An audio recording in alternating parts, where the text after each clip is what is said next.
Bonjour à tous et bienvenue pour cet épisode numéro 155 du Basket Lab, le laboratoire du jeu. Alors, aujourd'hui, nous allons parler des Boston Celtics. Alors, nous voilà de retour sur notre format des stats de la saison. Format, comme vous le savez, où nous prenons à chaque fois un peu comme prétexte les stats pour faire un bilan de la saison 2023 de plein d'équipes différentes. Et donc aujourd'hui, c'est le tour des Boston Celtics. Équipe ô combien intéressante. Il y a plein de choses à raconter, vous allez voir. Et donc, pour faire ça, je reçois un expert aujourd'hui, quelqu'un qui vient du podcast Le Trèfle, bien sûr, podcast sur les Boston Celtics, justement. Aujourd'hui, nous avons le plaisir de recevoir Robin sur le podcast. Robin que vous connaissez, puisqu'il était déjà venu l'an dernier, justement, inaugurer avec nous ce format des stats de la saison pour une équipe en particulier, et donc Boston l'an dernier. Et donc il revient après 2022 pour l'édition 2023 des stats de la saison des Boston Celtics. Robin, chroniqueur parmi tant d'autres, du très bon podcast Le Trèfle, que je vous encourage à aller écouter évidemment pour tout savoir de l'actualité, mais pas que d'ailleurs, des Boston Celtics. Et d'ailleurs j'en profite aussi, petite annonce, j'ai lancé un flux secondaire pour le Basket Lab, si ça vous intéresse, pour essayer de ne pas polluer le flux principal où on a les émissions en intégralité. Mais comme je sais que tout le monde ne consomme pas toujours de la même manière, certains préfèrent peut-être les formats un peu plus courts. Donc ce que j'ai fait, c'est que j'ai fait, plutôt que de balancer plein de petits extraits en pagaille sur ce flux-là du Basket Lab, j'ai créé un flux secondaire, le Basket Lab extrait. Ça s'appelle comme ça, le lien est dans la description. Et vous pourrez le trouver un peu partout de toute façon. Et donc, si ça vous dit, l'idée c'est nos émissions, on en fait des petits extraits de 10, 15 ou 20 minutes grand maximum. Et donc, on parle tellement et on fait tellement d'émissions que l'idée de ce flux secondaire, ça va être un podcast par jour. Voilà, on a largement de quoi faire avec ça, entre les émissions d'actu qui seront scindées et postées en temps réel, à coup de petits extraits, ou alors on repostera aussi des petits extraits de notre top 100 actuel, de la syllabe, de la centaine de l'été dernier. On repostera des extraits des Pourquoi j'avais tort, des anciennes émissions sur le CBA, sur la défense des Warriors, historiquement, sur Stephen Curry Megastar, sur le scouting report de Chet Holmgren ou Paolo Banchero. Bref, voilà, donc l'idée c'est que on aura maintenant un flux secondaire pour pas polluer celui-ci. Donc si ça vous intéresse, un podcast par jour, un petit extrait de 15 minutes par jour du Basket Lab. Donc, voilà. Donc, aujourd'hui, dans notre laboratoire de recherche sur le jeu, les stats de la saison des Boston Celtics 2023. Bienvenue dans le Basket Lab.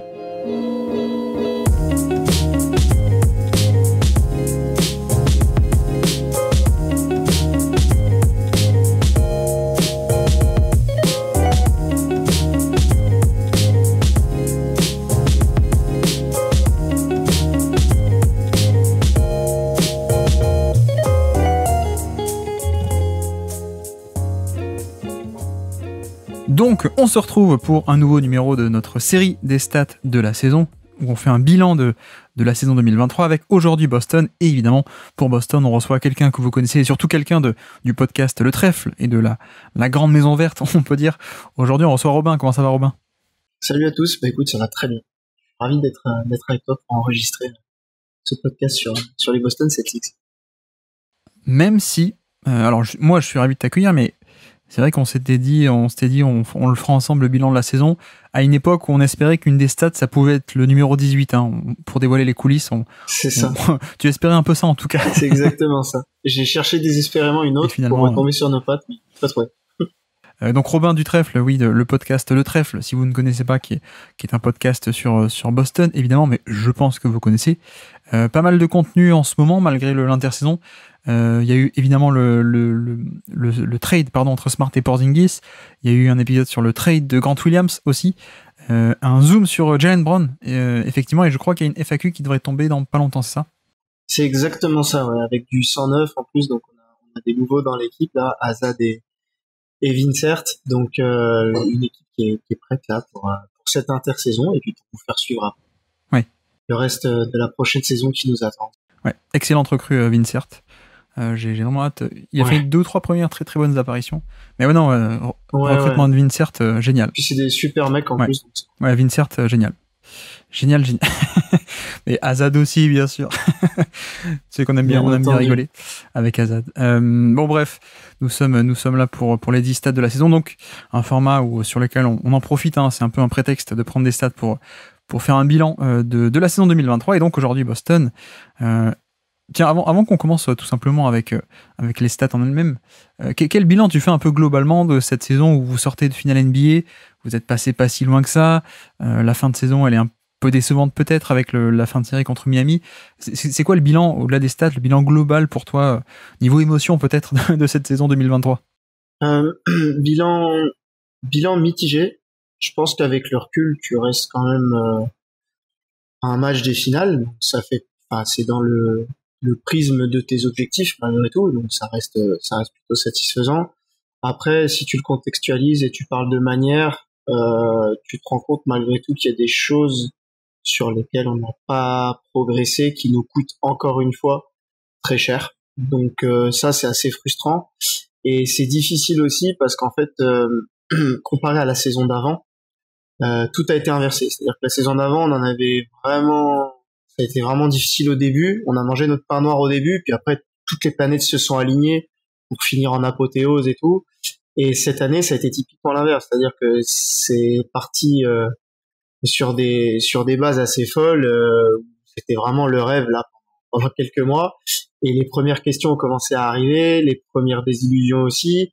Et sur l'ensemble de nos playoffs, malgré tout, je trouve que on n'a pas été aussi dominant ni aussi bon que je l'espérais vu notre effectif, malgré nos résultats. Ouais. Et donc c'est pour ça que je parle de bilan mitigé dans l'ensemble, qui reste bon, parce qu'encore une fois, t'as une équipe qui va quasiment, qui joue les premiers rôles. Mais au niveau du contenu, je pense qu'on peut avoir nos regrets et nos plaintes en tant que supporter sur plusieurs points.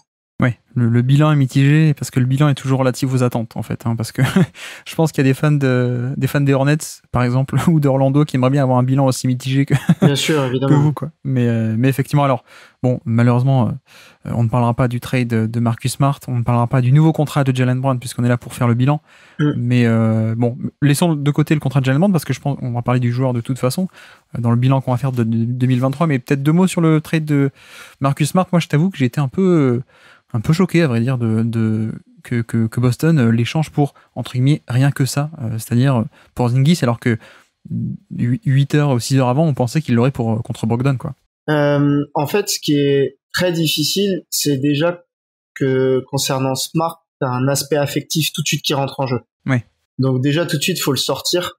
Et c'est très dur, parce que je pense que n'importe quel fan de Boston a cet affect pour ce joueur, ce personnage qui incarnait quand même énormément de choses. En plus, moi, je suis fan assez récent, donc pour le coup, c'est vraiment le joueur qui incarnait Boston dans ce roster.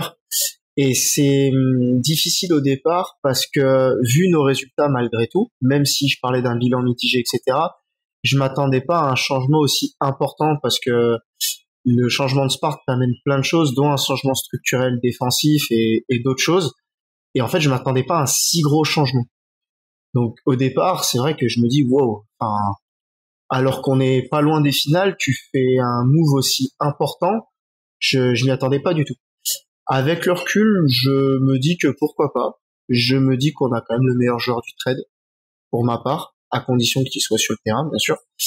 Et je me dis qu'il y a personne de mieux placé que Stevens, qui en plus a coaché Smart, pour savoir ce qu'il a perdu. Et du coup, j'attends de voir parce que pour le coup, je suis quand même assez curieux. Ouais. Donc le fan en moi se dit oh non, c'est pas possible et tout. Et puis le côté après, j'ai analysé un peu le basket et tout avec mes petites connaissances et ma curiosité. Je me dis il y a quand même des trucs à faire et tout et pourquoi pas. Donc j'ai vraiment 2 aspects qui rentrent en ligne de compte quand j'essaie d'analyser ce trade. Même si au départ, effectivement, le fait qu'en plus tu sais que c'est Brogdon au départ et qui se transforme en smart te fait encore plus. Alors qu'en vrai, si on t'avait dit smart tout de suite, tu verrais pas le trade pareil. Et le fait de se dire que c'était au départ Brogdon et finalement ça finit en smart me fait dire qu'on voulait absolument Porzingis déjà. Ouais. Et au départ, fait aussi penser peut-être aussi un petit panic move de la part de Stevens en se disant il faut absolument, tant pis, je balance ce que j'ai. Mais bon, faut pas oublier qu'avec t'as 2 tours de draft, un joueur qui est quand même niveau All-Star et qui va apporter des choses qui clairement n'existent pas dans notre roster.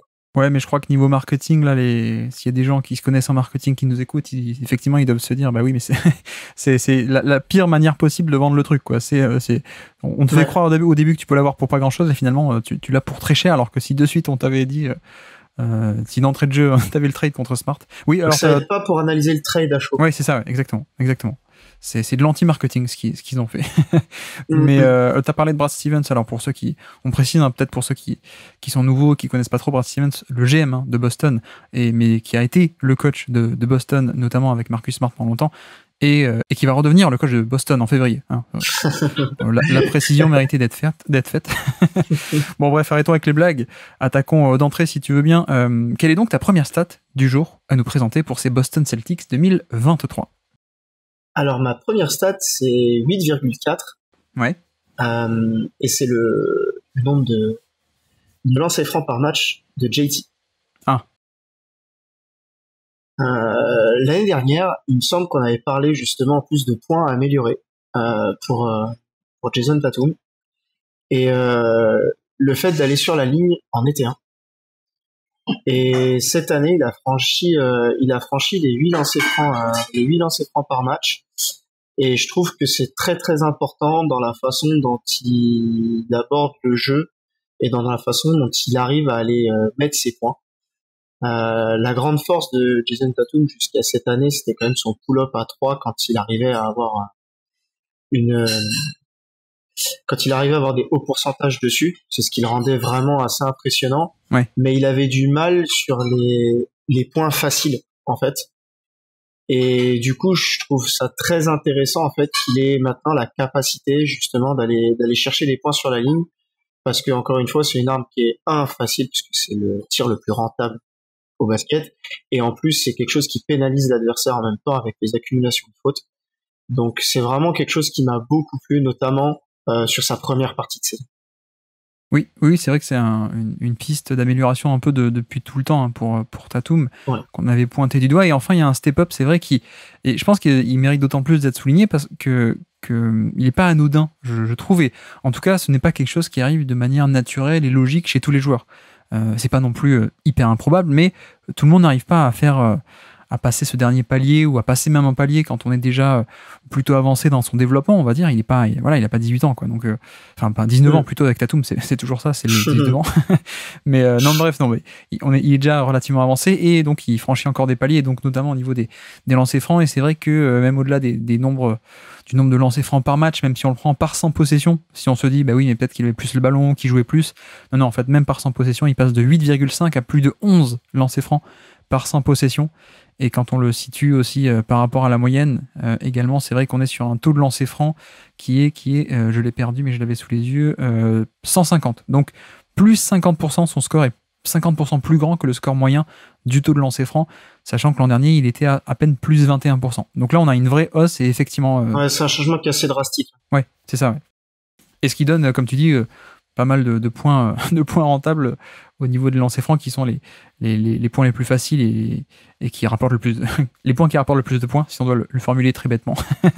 mais par rapport à ça, comment est-ce que tu l'expliques un peu ce changement une fois qu'on fait ce constat, comment est-ce qu'on arrive à ce changement? Est-ce qu'il est plus agressif? Est-ce qu'il fait plus de drive? Est-ce que c'est une attitude? Est-ce que c'est juste une respectabilité des arbitres?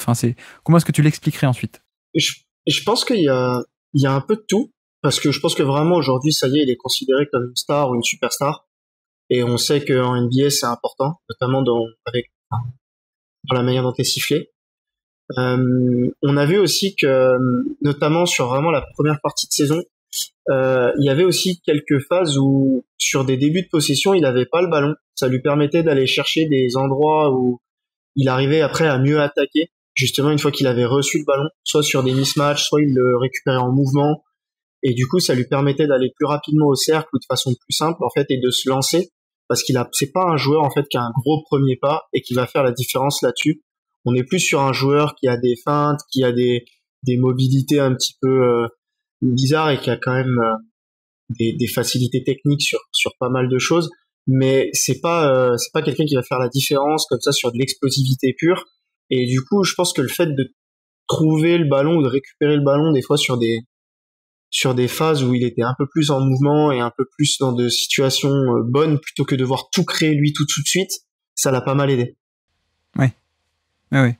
Je suis un peu d'accord. Je trouve qu'on a un joueur qui n'a pas forcément de base la carrure ou l'agressivité pour toujours attaquer le contact, et puis même au-delà du côté carrure, c'est aussi un style de jeu, hein. C'est quelqu'un qui va toujours plutôt favoriser l'extension de ses bras et au niveau de la finition au lay-up, et qui du coup parfois va pas rechercher le contact mais va plutôt essayer avec ses très longs bras de s'étendre et de trouver l'angle de lay-up, et du coup ce qui fait que il y a d'autres joueurs qui attaquent le contact vraiment pour la faute. Lui essaye un peu de toujours aller autour, mais donc on a un vrai boost d'efficacité. Et effectivement, même je crois qu'au niveau de son efficacité générale, on est sur son meilleur score en carrière ou quasiment. Et alors, ouais, pendant une partie de la saison, il est quasiment à 107. Ouais. True Shooting Plus. Donc, c'était vraiment son meilleur, hein. Il avait jamais atteint des niveaux comme ça. Et je crois qu'il finit l'année à 104 de mémoire. Oui, c'est ça, ouais. Ouais, c'est ça. Donc, c'est encore perfectible, hein, mais c'est son meilleur en carrière, vu les responsabilités qu'il a. Donc là-dessus, on est sur une vraie progression. Je pense que la deuxième partie de saison lui ferait vraiment défaut parce que on a vu que malgré tout cette année, son pull-up à 3 points n'est pas rentré dans l'ensemble, hein. Il l'a pas trouvé. Et malgré ça, il a réussi à maintenir une qualité de scoring, donc à 104 de True Shooting Plus. Donc on voit vraiment en fait le bien que ça peut lui faire, et le fait qu'il soit pas dépendant de ce pull-up qui est quand même une vraie variance, hein. Moi me rassure en fait sur la longévité du joueur qu'il est amené à être. C'est vraiment quelque chose qui m'intéresse, parce que tu te dis que les soirs où par contre il débloque le pull-up avec l'habitude qu'il a maintenant d'aller chercher des lancers francs, etc. Et là tu te retrouves effectivement à avoir un joueur qui, offensivement en tout cas, peut être élite en fait. Oui, parce qu'en plus il a un peu en perte d'efficacité, je crois, sur son pull-up à 3 points. Si je dis pas complètement, de bêtises. toute l'année c'est pas rentré. C'est ça, ouais. Mais même à l'échelle un peu plus globale de sa carrière, je crois que finalement, alors je sais plus si c'est les pull-up à 3 points ou le 3 points en général, où en gros il commence très très fort, et puis en fait, il y a la fameuse explosion juste avant le Covid en début 2020, où il rentrait tous les pull-up à 3 points, etc. C'était incroyable. Mais malheureusement coupé dans sa lancée, et bon, petit échantillon, etc. Mais c'est vrai que on est de base sur quelqu'un qui, je pense, est parmi les meilleurs shooters de NBA sur des tirs ouverts, on va dire. C'est vraiment le qualité de shooting pur. Mais sans doute qu'il y a aussi un côté de sélection de tir qui vient un peu tirer vers le bas des pourcentages à 3 points, je pense. Oui, clairement. Et tu me parlais aussi tout à l'heure des facteurs pour tout ce qui est lancer franc, etc. J'avais vu aussi dans une interview de JT, où en fait il expliquait qu'il avait perdu du poids comparé à la saison d'avant. Ouais. Et en fait, il se trouvait beaucoup plus mobile. Et moi, pour l'avoir vu sur ces 2 années-là, je peux vous assurer que c'était pas le même homme. C'est-à-dire que moi, quand je suis allé le voir à Boston il y a 2 ans, j'avais trouvé, mais c'était une armoire. Enfin, vraiment, il était d'un massif. C'était impressionnant. Et cette année, quand je suis allé le voir en début d'année là à Orlando, effectivement, ça restait un bel athlète, hein. C'est quelqu'un, on se rend pas compte, mais c'est quelqu'un qui est très carré, qui est pas forcément très épais, ouais, mais qui a vraiment une carrure assez imposante. Qui a des épaules très très larges. Ouais, c'est fou, c'est assez fou. Et en termes de mobilité, je trouve qu'on l'a vachement ressenti cette année. C'est-à-dire que c'est quelqu'un maintenant qui peut, par exemple, pendant longtemps, il avait ce péché mignon que quand il se trouvait au large avec un big, en fait, qui le gardait, souvent il avait le petit pas de côté avec le pull-up à 3 points, et puis il lui shootait sur la tête. Là, cette année, par exemple, c'est aussi des match-ups qu'il a attaqués. Donc il a aussi toujours ce petit péché mignon, mais il s'est mis à les attaquer et tout, et je pense que clairement, ce gain de mobilité lui fait le plus grand bien. Oui, surtout que on se souvient de Tatum, non pas rookie, mais deuxième année, qui qui était devenu très très orienté pull-up à mi-distance, peu efficace. Là, c'est vrai qu'on s'en est quand même pas mal éloigné. On est sur un profil beaucoup plus rentable et efficace, on va dire, avec plus gros volume en plus, donc c'est bien. Mais c'est vrai que tu vois, au niveau des pull-up à 3 points, là, je vais aller rechercher les chiffres vite fait. C'est pas bon. Ouais, en fait, il fait du 40% en 2020. Donc le 2020, c'est ça. Y compris la surchauffe de janvier-février 2020. Donc 40% sur l'année globale. Et ensuite 2021, alors sur 5 par match. 5 par match à chaque fois, c'est à peu près stable. 2021, il passe à 36. 2022, il passe à 33,5, on va dire. Et cette année, donc 29. Donc je pense qu'effectivement, son vrai niveau n'est pas le 29 de cette année. Mais à quel point est-ce que, en tout cas, où est son vrai niveau ? On n'est peut-être pas non plus sur un shooter à 40% de pull-up à 3 points, mais en même temps, j'ai envie de dire aussi 40% sur des pull-up à 3 points, bah, c'est Stephen Curry, quoi. C'est phénoménal. Mais à la limite, moi demain, si on me vend un JT sur le reste de sa carrière qui est capable d'aller 8 ou 9 fois sur la ligne à 35-36% en pull-up, je signe les 2 pieds sur la table. Hein. C'est ça, ouais. Oui, parce qu'il faut bien avoir en tête que 29% sur des pull-ups à 3 points, quand on dit 29% à 3 points, ça a l'air très mauvais. Il ne faut pas appliquer l'échelle de d'habitude. Les standards de réussite des pull-ups à 3 points ne sont pas les mêmes que les 3 points en général. Donc 29, c'est un peu moins mauvais que sur des pull-ups à 3 points que sur des 3 points en général. Mais effectivement, et je crois qu'on en parlait dans la syllabe avec Titouan, justement, de Tatum, si je ne dis pas de bêtises, et qu'on disait clairement, en fait... même sans d'énormes améliorations, si en plus on a un Boston qui fait une grosse année collective, le simple fait, vu qu'on a déjà quelqu'un qui va beaucoup, qui fait des drives, qui est efficace sur drive, qui va au lancer franc beaucoup, si l'an prochain les 3 points, notamment sur pull-up, rentrent avec un taux moyen, on a effectivement quelqu'un qui peut aller gratter du plus 7%, plus 8%, plus 9% par rapport à la moyenne d'efficacité, et donc potentiellement une saison calibre MVP en fait, vu que comme on dit aussi, Jokic peut plus l'avoir, donc voilà, on n'est pas si loin d'un Tatum très très très fort, quoi. Ouais, c'est exactement ça, et on est en droit vraiment de l'espérer, parce que pour le coup c'est quand même un joueur qui nous a montré tous les ans quelque chose de soit nouveau, soit quelque chose d'amélioré. On a vraiment, en tant que fan de Boston, je trouve qu'on a vraiment beaucoup de chance d'avoir ce type de franchise player qui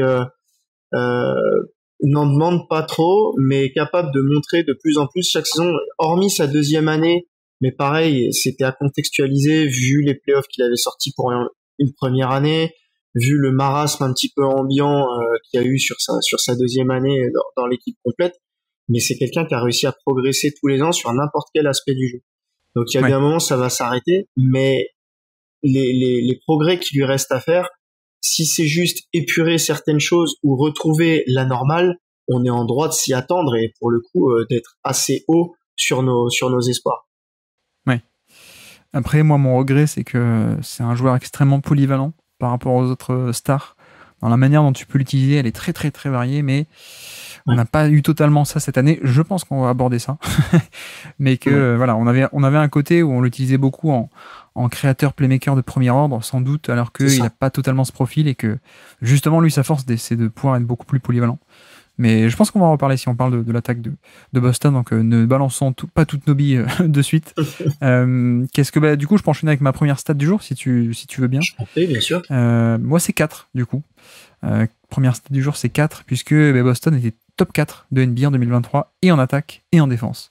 Donc pour au niveau des chiffres, les chiffres bruts, si vous voulez, on est 118 d'offensive rating, 118, et 111,5 de defensive rating. Donc 4e en attaque et 3e en défense, surtout. Sachant que 3e en défense, mais le premier était à quelques dixièmes près, même pas, donc voilà. Et surtout, donc, ce qui donne au final le fameux net rating, le différentiel attaque-défense, premier de NBA, avec quasiment plus 7. Donc le meilleur de NBA au niveau de cette production dans le jeu, entre guillemets, comme on dit à chaque fois. Mais surtout, ce qui est intéressant, c'est les fameux 4 factors, pardon pour l'accent, comme à chaque fois, les 4 facteurs stats qui définissent notamment la défense. C'est de ce côté que je vais aller. Parce que donc Boston avait quasiment la meilleure défense de NBA ou pas loin, et notamment donc les fameux 4 facteurs, il y a l'IFG, donc l'efficacité autorisée, ils étaient 3e, les rebonds offensifs concédés ou pas concédés justement, ils étaient premiers, donc meilleur de NBA, les lancers francs autorisés, le taux de lancers francs 3e de NBA également, et le seul aspect des 4 facteurs stats où ils étaient pas bons, c'est les turnovers, mais c'est aussi parce qu'ils ont un style de défense comme ça qui est peu peu agressif et peu recherche du playmaking défensif, donc 26e au niveau des turnovers. Mais surtout, autre stat pour compléter, en plus des 4 facteurs, il y a la fréquence de tir au panier, 2e de toute la NBA. Et j'avais envie un peu de parler de toutes ces stats pour te lancer et pour dire qu'est-ce qu'on fait maintenant, qu'est-ce qui va se passer en 2024, parce que ça, c'était la défense jusqu'en 2023, et notamment avec ces schémas en switch-all et avec Marcus Smart. Qu'est-ce qui va se passer maintenant avec Porzingis qui, a priori, ne rentre pas trop dans ce moule-là? Ben, en plus, déjà, ce qui est paradoxal, c'est que moi, de mon point de vue, je trouve que on a eu d'excellents résultats défensifs, mais pas de la même manière que l'excellente défense qu'on avait l'année d'avant. C'est vrai. Plus de drops, tu veux dire? On a fait beaucoup plus de drops. Ouais. J'ai pas réussi malheureusement à trouver cette stat, mais l'année dernière, je sais qu'on avait parlé, tu sais, du fait que Al Horford soit le gars qui jouait le plus d'isolation. Oui. Et du coup, ça avait vraiment mis en valeur le fait que on pouvait switch all et il y avait aucun souci de laisser Al Horford au large, etc. Je pense que si je prenais la même stat cette année, on n'en serait pas du tout là, tu vois. Et en fait, on a vraiment eu un style défensif complètement différent et pour des résultats quand même assez bons, enfin top niveau pour le coup, vu tout ce que tu viens d'annoncer. On a joué beaucoup plus petit et malgré tout, on a réussi à sécuriser le rebond de façon très bonne. Et en plus, on a eu un Robert Williams qui était aux abonnés absents. Donc du coup, quid de l'année prochaine? Je pense qu'on va continuer à faire cette défense en drop. Pour le coup. Ouais. Je pense que la façon dont on utilisait Smart, c'est-à-dire pas au mieux cette année, j'ai vraiment préféré l'année d'avant en fait, sous Udoka. C'est-à-dire que la force de Smart c'était vraiment le fait de pouvoir switcher même off-ball, protéger justement Robert Williams, le mettre vraiment sur ce deuxième rideau, qu'il soit ciblé, etc. Là clairement on est vraiment sur des joueurs qui vont se mettre à suivre leur opposant, ou qui vont bénéficier juste d'un big un peu agressif histoire de récupérer leurs joueurs pour continuer à rejouer en drop derrière, etc. Je pense vraiment qu'on va s'orienter avec Robert Williams et Porzingis sur de la défense en drop la plupart du temps. Est-ce que tu penses que Mazzulla est allé sur du drop plus souvent pour justifier le fait de ne pas faire jouer Grant Williams ou pas? Bah je sais pas, mais quoi qu'il arrive, force est de constater que les chiffres montrent que il y a eu des résultats, mais moi ça me va pas. Sache-le, Joe. Non mais alors après c'est vrai que blague à part quand même, c'est vrai qu'il y a largement plus de drops en 2023, donc que vraiment le système vraiment très switch all de l'an dernier, enfin de l'année d'avant, de 2022 pardon. Après sur les stats d'isolation, tu vois, et c'est là où c'est intéressant, c'est que en fait il est exactement au même niveau à Horford que l'an dernier. Ah ouais, bah du coup j'ai pas du tout la même impression. C'est ça exactement, il y a pas la même impression visuelle, mais en tout cas au niveau des chiffres en fait, après c'est les possessions qui terminent sur un tir, donc peut-être que il y a aussi ce biais-là, quoi. Il y a peut-être des possessions où, en plus en 2022 où les mecs n'attaquaient pas, je ne sais pas, mais en tout cas il était à 2,5 isolation défensive en 2022 défendu, donc contre 2,5 cette année. C'est juste que cette année il y a Nick Claxton qui passait devant parce que lui vrai switch-all, mais justement je trouve que c'est intéressant parce que il y a cette impression visuelle et qui je pense que si on avait les stats de drop on pourrait l'appuyer, mais effectivement, Boston a fait plus de drops, donc quand on appelle drop, c'est justement ne pas changer les écrans et rester en retrait sur le pick and roll et pas switcher. Donc il y a cette impression, mais la force aussi de ça, c'était que justement, face à certains adversaires ou dans certaines situations, parfois ton fameux drop peut se transformer à ce qu'on appelle un late switch. Le drop se transforme en switch.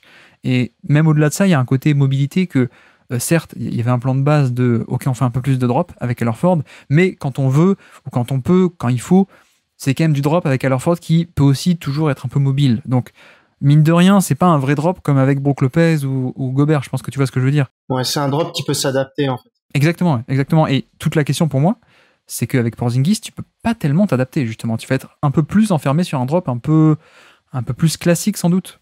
Ouais, je pense aussi. Après, pour le coup, le fait qu'on ait quand même Derrick White, je pense vraiment qu'on va avoir quelqu'un qui va suivre au maximum et t'auras ton mismatch avec Porzingis au large vraiment si t'as pas le choix. Et je pense qu'on va se battre absolument pour pas concéder ça. Après, c'est toujours pareil. Là, t'es vraiment à l'été. Est-ce qu'on va jouer avec deux bigs? Est-ce que tu vas jouer que avec Porzingis et pas avec Robert Williams et Porzingis? Il y a plein d'inconnus aujourd'hui où tu te dis oui. En fait, l'arrivée de Porzingis de toute façon te fait poser des questions sur tous les types de jeux, que ce soit offensif ou défensif. Ouais. Le problème, c'est que j'ai vraiment l'impression que les réponses offensives sont assez faciles à trouver, pour le coup. Les réponses défensives sur la protection d'arceau, sur la protection de cercle, etc., on a un vrai step-up. Par contre, pour arriver à le cacher sur certaines situations ou face à certains ball handlers, j'ai hâte de voir ce qu'on met en place, pour le coup, parce que je suis comme toi, c'est comment on va faire, quoi. Vraiment, c'est... T'as enlevé ton adaptabilité, quoi. Je me demande à quel point est-ce que justement il n'y avait pas un peu plus de drop parce que Rob Williams n'était pas là. Parce que tu vois, quand tu faisais tes switches sous Ime Udoka, tu fais des switches, mais tu sais que derrière, t'as le safety défensif, t'as Rob Williams qui peut venir en deuxième rideau, quoi. Et là, il a manqué une bonne partie de la saison. Même quand il a joué, il avait un statut beaucoup plus réduit que ses 30 minutes par match de 2022. Donc, à quel point aussi est-ce que Mazzulla s'est un peu adapté en disant, on n'a plus quelqu'un derrière pour nous aider en deuxième rideau, donc faisons un peu plus traditionnellement. À quel point c'est aussi un choix philosophique, vu qu'on a quand même un changement de coach, ça peut aussi être juste le nouveau coach qui pense pas comme l'ancien. C'est ça. Donc je sais pas, mais effectivement ça sera intéressant de suivre comment est-ce que ça va évoluer, mais je sais pas au niveau des résultats. Je sais pas si Boston aura toujours une défense d'élite l'an prochain, mais en tout cas d'un point de vue stylistique, à mon avis ça devrait être assez différent et il y aura des conséquences de changement de style à suivre, bien entendu, quoi. Ouais, je pense vraiment que clairement de toute façon, on était un petit peu unique, hein. Faut aussi le dire, c'est-à-dire que c'était vraiment notre marque de fabrique d'avoir cette défense amovible comme ça, qui pouvait vraiment s'adapter à n'importe quel type de situation, avec des joueurs capables de défendre sur plusieurs postes, un QI défensif assez impressionnant à chaque poste, sauf un. Mais du coup, ça va vraiment être une nouveauté, et une nouveauté où il faut effectivement qu'on s'attende à avoir de gros changements. On pourra pas dupliquer ce qui a été, même de loin, on pourra pas dupliquer ce qui a été fait sur cette année-là. Ouais.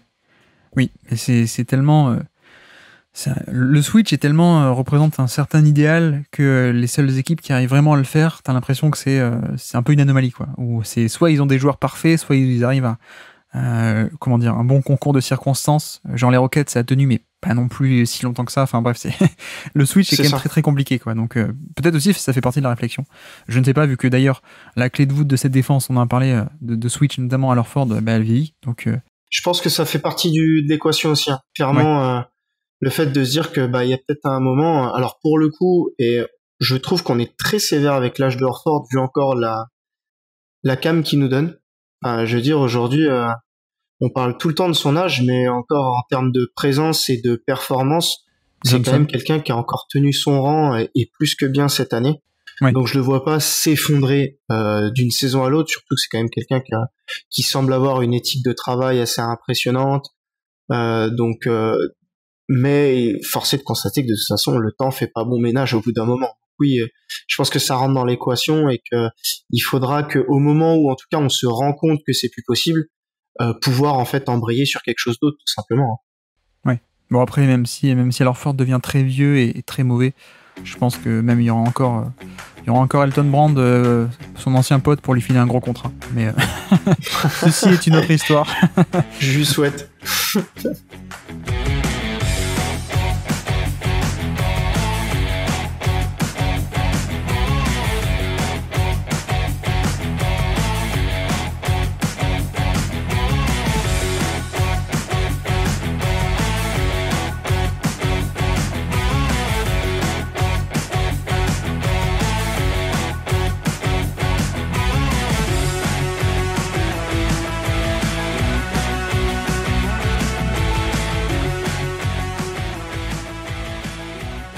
Bref, donc avançons. Quelle est ta deuxième stat du jour à nous présenter pour les Boston Celtics 2023 ? Tu vois, pour embrayer sur la discussion qu'on avait, c'était 35.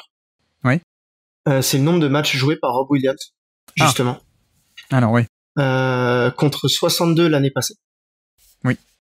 Et au-delà du nombre de matchs, ça a été aussi ses performances et le côté visuel, moi, qui m'a assez frappé, où je l'ai trouvé beaucoup moins mobile. Je l'ai vraiment trouvé beaucoup moins mobile que l'année dernière. moins explosif. Alors attention, j'ai pas dit qu'il l'était plus, mais je trouve qu'en fait, il est passé de hors norme à bon, voire des fois sur certaines phases très bon. Et pour le coup, du coup, vu les attentes qu'on avait et vu ce qu'il représente pour moi pour notre plafond défensif, c'est presque un point noir de la saison avec le recul. Oui. Je m'attendais vraiment à beaucoup mieux. Je pense qu'en plus c'est quelqu'un qui a souffert du fait de pas avoir de camp d'entraînement, parce qu'on rappelle qu'il a été opéré l'été dernier encore sur son genou de mémoire. Donc il a loupé le camp d'entraînement, il est arrivé sur les coups de Noël, vers Noël je crois. Et en fait c'est quelqu'un, je pense, qui a manqué d'automatisme, qui a pas réussi à retrouver son rythme. Je pense vraiment qu'il avait pris du poids. Et en plus sur des nouveaux schémas défensifs, on avait parlé l'année dernière ensemble qu'on aimerait bien que ça devienne un bon défenseur sur pick and roll. C'était quelqu'un qui était devenu élite justement sur les couvertures, second rideau, justement en low man, etc. Mais qui manquait encore d'efficacité ou même je trouve pas le mot, mais de discipline. En fait, sur le pick and roll, tout ça, il y a des fois, il y a des oublis ou des mauvais placements qui sont encore présents. Et je trouve que on est malgré tout une excellente défense avec un Rob Williams soit absent, soit moins bon que l'année dernière. Je pas dit mauvais. Soit je vois le verre à moitié plein et je me dis vivement qu'il revienne et qu'il se fasse un camp d'entraînement vraiment nickel. Ou je me dis ça commence à faire quand même beaucoup de saisons où il y a un truc. Soit il est pas bon, soit il est blessé, soit il a quelque chose, soit il oublie de prendre l'avion, et du coup, je t'avoue que quand il avait été signé au prix où il a été signé, moi je parlais coup de génie. Quand tu vois le potentiel du joueur et en plus l'année qu'il nous a donné, c'était assez génial comme rapport prix performance. Et aujourd'hui, c'est juste un contrat que je trouve plutôt bon. Oui. J'en suis à cette nuance-là avec Rob Williams. J'avais du coup ma deuxième stat du jour qui était un peu là-dessus aussi. J'avais 824 moi. C'est le nombre de minutes total de Rob Williams cette saison. Mais pourquoi est-ce que je dis ça aussi? 824 c'est très peu. Je crois que tu as dit les chiffres de 30 matchs et une vingtaine de minutes par match. Mais donc au total 824, mais surtout en carrière il n'a dépassé les 1000 minutes qu'une seule fois. C'était en 2022. Et donc cette année on est sur encore à peine 824 minutes sur 35 matchs. Et je me pose la question d'à quel point est-ce que Mazzulla, quand s'en est un peu passé parce qu'il y avait un problème physique, à quel point est-ce que c'était la recherche de spacing absolu qui tient très à cœur à Mazzulla. Je sais pas si, il y a plein de facteurs, mais en tout cas, si on dézoome un peu, c'est vrai qu'on est sur quelqu'un qui, pour le coup, est très, très sujet aux blessures, si on peut le formuler comme ça en français, injury prone, mais il y a qu'une saison où il a dépassé la barre des 1000 minutes, sachant que même 1000 minutes en NBA pour un titulaire, c'est pas non plus énorme. En général, on est plutôt entre 1500 et 2000, voire même plus de 2000 pour les gros titulaires. Donc voilà, je sais pas à quel point est-ce qu'il faut s'inquiéter ou pas pour la suite, sachant que là cette année il a été beaucoup blessé, mais même avant il était aussi régulièrement blessé avant 2022 en fait. Ouais, il a souvent été sujet à blessure, clairement. Ouais. Et bon, c'est un peu le problème parce que il semblait avoir été un élément très important de la défense et du coup il est pas là. Comment tu fais quoi? Et le fit avec je sais pas ce que tu en penses d'ailleurs du fit avec Porzingis, mais tu fais aussi certains compromis que tu n'aurais pas avec par exemple avec Al Horford. Et tu parlais de la discipline. C'est vrai que c'est quelqu'un qui est explosif et vif et très rapide, mais pas non plus incroyablement, je trouve. C'est juste que il a une taille et des bras immenses en fait. Ouais, il a des attributs absolument dingues. Exactement. Il a des outils qui sont hors normes. Mais c'est comme ça que du coup il arrive à couvrir beaucoup de terrain rapidement. La vitesse et la dérivée de la distance en physique, mais c'est pas tant qu'il est très rapide, c'est juste qu'il est très grand et très long et pas juste assez rapide, mais assez rapide. Mais du coup, c'est vrai que peut-être qu'il a jamais appris ce côté discipline parfaite, la bonne technique, les bons fondamentaux, parce que sur les niveaux inférieurs, il arrivait toujours à se rattraper en fait. Il avait une plus grosse marge d'erreur sur les niveaux inférieurs. Alors qu'en NBA, il semble, s'il est blessé et qu'il perd un tout petit peu de cette vitesse, peut-être qu'il a plus exactement la même marge d'erreur et que ça bloque un peu, quoi. Et puis en plus, je pense que c'est quelqu'un qui a arrangé en type de joueur chez les joueurs instinctifs. tu sais. Donc vu qu'ils ont pas la science forcément exacte du placement, etc. Ouais. C'est quelqu'un qui a juste toujours très bien utilisé en fait justement ces outils. Et du coup, quand tu lui enlèves ou que tu lui restreins ces outils, bah il arrive pas à compenser par le bon petit placement, le petit coup de vis qui va bien, etc. Parce qu'en plus ça reste un jeune joueur aussi, hein, donc forcément, c'est problématique. Moi, je sais que je l'avais vu jouer en vrai il y a 2 ans. Et en termes de mobilité, j'avais été stupéfait de justement Ouais. l'alliage de sa mobilité et sa taille de bras en fait. En un pas chassé et demi, il était capable de venir en aide et en fait quand il écartait les bras, c'était absolument mais stupéfiant. Vraiment, c'était où est l'espace en fait. Je trouvais ça absolument fou. Et d'ailleurs, on le voit beaucoup, il y a encore beaucoup de joueurs, même ne serait-ce que quand ils contestent des 3 points, qui se font avoir, hein. Je crois que c'est un des bigs qui contre le plus de 3 points parce que justement, en fait, il a cette capacité à prendre un pas un peu en arrière pour dire bah tu viendras pas me driver même si je suis plus lent. Et si jamais le mec il se met à pull-up, s'il a pas sa mécanique trop rapide ou souvent, il est capable en tout cas de contester le tir comme il faut, voire de le contrer. Donc c'est quelqu'un vraiment qui a toujours compté sur ses outils. J'aimerais qu'il aborde le jeu un peu plus tactiquement pour justement combler quand il a ses problèmes physiques, parce qu'il a des problèmes physiques qui sont souvent. Après, malgré tout, et je le trouve décevant parce que par rapport à la norme et aux attentes que j'avais sur lui, c'est quelqu'un qui, quand il est sur le terrain, a des très bons ratings. C'est quelqu'un que j'aurais aimé voir plus en playoff, malgré tout, parce que j'ai trouvé qu'il avait des passages qui étaient malgré tout très bons. Ouais. C'est un extraordinaire rebondeur. Vraiment, surtout, c'est un très bon rebondeur offensif. Tu couples ça à son instinct, vraiment, c'est quelqu'un qui sur rebond offensif est capable de faire des passes absolument folles. Donc, c'est un joueur qui a des vraies qualités, qu'on utilise très mal offensivement. Et le trade de Smart va rien arranger à ça, parce que c'est un des seuls qui le trouvait justement au cercle en alley-oop ou des choses comme ça. Il t'apporte un spacing vertical qu'on a très très très peu utilisé. Et c'est une de mes déceptions de l'année, notamment sur sa relation avec Brogdon, par exemple. J'étais persuadé qu'avec la faculté que Brogdon avait d'attaquer le cercle, il arriverait aussi à trouver plus facilement Rob Williams. Forcé de constater que Rob Williams n'a pas joué beaucoup. Et en plus, quand ils ont joué ensemble, etc., j'ai pas trouvé que c'était une relation qui était si évidente que ça, finalement. Ouais, et puis là, tu parles de l'attaque, mais tu vois, même défensivement, on en parlait. Les systèmes ont un peu évolué, et c'est vrai que même en 2022, quand ça switchait de partout et qu'il était un peu le safety défensif en deuxième rideau, bah, tu vois, moi j'ai souvenir de playoffs où, contre Miami, je crois notamment, ou même tous les playoffs, en fait, même Golden State en finale, il se faisait isoler, il se faisait isoler, pardon, ça veut rien dire, mais il se faisait cibler et Golden State ou Miami jouait l'isolation à travers lui, quoi. Essayer de l'apporter sur le ballon et de le cibler en l'attaquant directement, en fait, plutôt que de l'avoir en deuxième rideau. Et donc Butler faisait ça, Curry faisait ça, voilà. En playoff, il se faisait quand même cibler de ce côté-là. Donc voilà, il y avait cet aspect où il était très bon en second rideau, mais un peu plus vulnérable face au ballon, on va dire.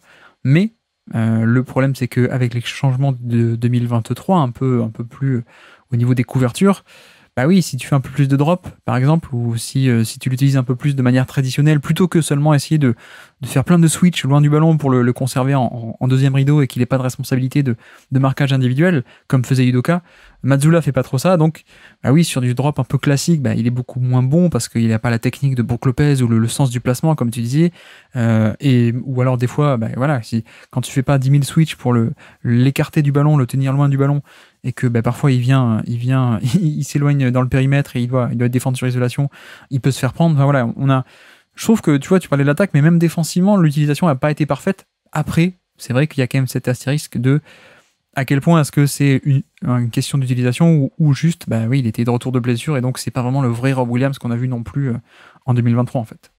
Je pense vraiment que c'est quelqu'un qui a besoin d'encadrement et typiquement c'est des joueurs qui sont sensibles à des training camps. Ouais. À partir du moment où tu sais que forcément c'est plus des joueurs d'instinct et moins de QI basket pur ou de fins tacticiens ou des choses qui comprennent vraiment le jeu, je pense vraiment que c'est des gens qui ont ont besoin de ces training camps. Mais clairement aujourd'hui, c'est devenu, alors que j'espérais autre chose, mais c'est devenu quelqu'un en tout cas qui craint les attaques collectives. Et effectivement, tu as parlé de Miami et Golden State. T'es typiquement sur des attaques collectives justement qui sont capables juste d'aller exploiter qui sont pas des grandes faiblesses, mais qui sont des petites faiblesses et contre des équipes comme ça, effectivement, en tout cas, c'est exploitable.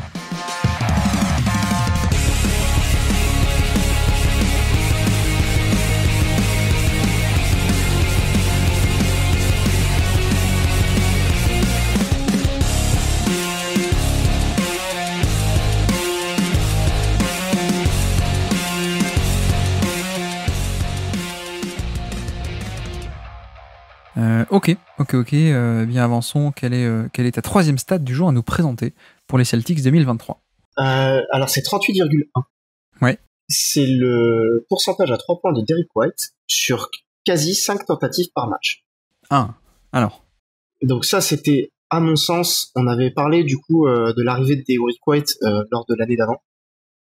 On était tous, dans l'ensemble, même au trèfle, plutôt satisfaits du type de joueur et de la copie qu'il avait rendue.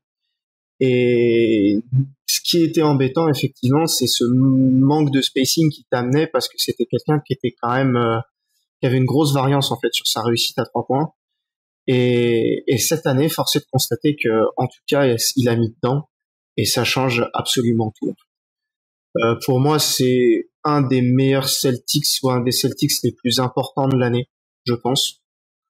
Parce que son niveau défensif, on le connaissait un peu tous. Mais vu l'utilisation qu'on en fait et vu la tendance qu'on a de donner la balle à Tatum comme initiateur principal et le nombre de porteurs de balles qui suivaient entre Jaylen Brown, Marcus Smart, l'arrivée de Brogdon, etc., on a toujours eu tendance à utiliser White comme connecteur pur. Et pour un connecteur, le fait de pas pouvoir mettre dedans à 3 points et de pas être respecté ou pas assez respecté, je trouve que ça enraye un petit peu ta faculté à continuer l'effet boule de neige en fait sur une action où un décalage a été fait.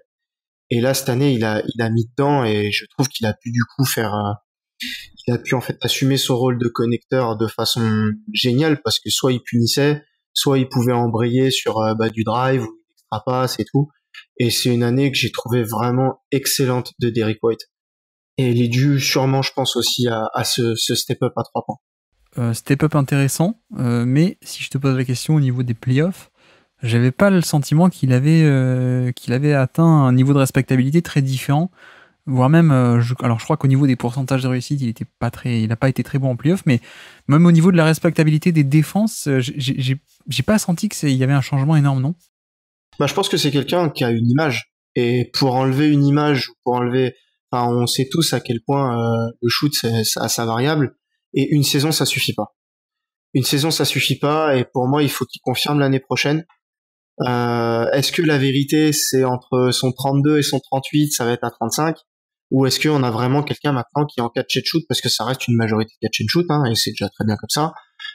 Ça y est, on a quelqu'un qui est capable de faire une deuxième saison à 38, et donc d'être, pour le coup, d'avoir après cette image au sein de la ligue et au sein des coachings défensifs pour pouvoir justement être plus respecté. On va voir. En plus, il va être titulaire cette année pour le coup, donc j'ai vraiment hâte de voir sa saison et de voir ce point en particulier, parce que ça change complètement le joueur qu'il est. Oui. Et d'ailleurs, tu vois, on avait fait un podcast avec Titouan du trèfle aussi sur le Basket Lab, un scouting report un peu complet, mais avant les playoffs. Et on avait parlé de cet aspect du shoot qui, effectivement, s'était amélioré, mais on se posait la question de qu'est-ce qu'il lancera en playoffs. J'avoue que la réponse n'a pas été forcément très positive, mais les playoffs étant également un échantillon assez réduit. Tiens, d'ailleurs, je suis en train de regarder 45%. 45% en playoff, je suis sur la bonne page, oui, je crois. Oui, mais alors j'ai des mauvais souvenirs dans le jeu alors. Il me semble pas qu'il était si mauvais que ça. Ouais, non, mais alors c'est moi qui ai des mauvais souvenirs dans le jeu. Et pour le coup, je crois que c'est un des meilleurs Celtics, parce que généralement, les Celtics, on a été clairement en deçà de notre production sur l'année. Ouais. Donc, ouais, mais tu vois, j'ai on a vraiment, bien j'ai moins vraiment de cette temps. impression enfin, en tout cas, un souvenir où il n'était pas forcément toujours respecté par Miami, notamment dans les schémas. Mais alors, c'est peut-être qu'une impression, je ne sais pas. Mais effectivement, alors, du coup, je peux caler rapidement une stat aussi. Ma troisième stat du jour, c'était 59,6. C'est 59,6, le nombre de touches par match de Marcus Smart, cette fois. Et pourquoi est-ce que je dis ça? Parce que Smart était le troisième plus gros total de touches de balles par match, donc le nombre de fois où il a le ballon entre les mains. Et c'était aussi pour te lancer un peu dans ce thème de Derek White, c'est que clairement, c'est a priori la direction Enfin, on se dirige vers Derek White pour remplacer ce rôle-là. C'est-à-dire que tu parlais de connecteur, et effectivement, il a été ça cette année. Mais là, on va l'attendre pour l'année prochaine, plus qu'en connecteur, on va l'attendre carrément, sans doute beaucoup plus souvent, en initiateur. Ouais, je pense. Alors, je, en fait, je pense pas, je l'espère, parce que justement, je pense que on est en train de voir un petit peu les limites d'avoir JT en initiateur vraiment principal à plus de 30% du usage, etc., qui a beaucoup de ballons et qui initie complètement l'attaque. Ouais. Tout simplement parce que JT il a qu'une seule vitesse. C'est-à-dire que c'est pas quelqu'un qui est capable en fait de changer le rythme de cours du jeu, c'est pas quelqu'un qui balle en main est capable d'accélérer le tempo, et c'est quelqu'un qui a besoin de se poser, qui a besoin qui est plus dans le côté j'exploite un mismatch, je drive, je kick. Ça on sait que maintenant il a cette capacité à le faire, ou à faire la petite extra passe qui va bien, à créer un décalage. Mais pour gérer le jeu, servir des mismatchs, servir, etc. Aujourd'hui, on n'a pas ce joueur-là. Et on l'a encore moins depuis que Smart est parti. Donc c'est Derrick White qui va hériter de tout ça. J'ai aucune idée de comment ça va se passer. Je pense qu'on va jouer plus vite. J'espère, parce que pour le coup, je pense que on a une équipe qui pourra, à mon avis, être assez intéressante en transition. Mais et je pense que c'est là-dessus qu'il va vraiment faire son beurre, parce que je crains que Jaylen Brown ait plus sa balle. Après, c'est là où c'est ambigu aussi, c'est que tu vois, c'est bon. Marcus Smart était pas mal, mais Marcus Smart, c'était pas non plus Doncic. Donc oui, Derek White va devoir remplacer ce que faisait Smart, mais c'est pas non plus comme si on lui demandait de prendre totalement des responsabilités énormes. Et je sais pas ce que tu en penses, mais je pense qu'on est sur un profil un peu différent de Smart, qui est sans doute un peu moins créateur, mais qui a aussi un peu d'autres avantages, c'est-à-dire un peu moins passeur, mais plus propre au niveau des turnovers, voire de l'efficacité. Ouais. Donc, au final, même si Derek White réussit, je veux dire, ça ne règle pas le problème que, en vérité, tu n'as toujours pas d'initiateur principal de haut niveau en termes de création collective. C'est ça. Mais c'est intéressant ce que tu dis, parce que, par exemple, ça fait partie, je trouve, des choses qu'on surévalue quand on parle de la perte de Smart, je trouve. Ouais. Parce que en fait, Smart était un bon playmaker, ok, mais déjà je trouve dans l'utilisation qu'on faisait de Smart en tant que playmaker, je trouve qu'on l'utilisait pas au mieux pour le coup. Et je trouve que c'est aussi quelqu'un qui avait la possibilité de très bien le faire, et je trouve qu'il a quand même été satisfaisant dans ce rôle-là, il y a pas de souci avec ça, mais qui avait aussi des fois les fils qui se touchaient. De mon point de vue en tout cas, j'ai la conviction que White va être quelqu'un de beaucoup moins aléatoire dans ses choix, dans sa façon de faire, etc. Donc il y aura peut-être moins tu vas crier au génie des fois sur certains trucs, mais il y aura moins aussi de qu'est-ce que tu fais, de trucs absolument complètement fous où tu te dis mais pourquoi on fait ça, quoi. Ouais. Donc j'ai vraiment l'impression que des fois on surestime cette perte de Smart, sans vouloir dire qu'il était pas important ou quoi, hein, c'est pas le problème. Mais des fois, on le fait passer pour un playmaker de très haute facture, alors que c'était un bon playmaker, ok, pas de souci. Mais Derek White, dans son style, peut tout à fait être un bon playmaker aussi, je pense. Disons que White est plus proche de Smart que Smart n'est proche des playmakers d'élite, peut-être on peut dire. Exactement, je trouve. Ouais, je trouve. Et en plus, on est dur parce que c'est quelque chose qu'on n'a jamais vu, pour le coup, parce que White a toujours été associé à un autre porteur de balle, finalement. Oui. Et pour le coup, on l'a jamais vu dans ce rôle-là, au même titre que bah on n'avait pas vu d'autres personnes sur certains rôles. Et du coup, je me laisse le droit de croire en la bonne décision, en fait, tout simplement. Hein.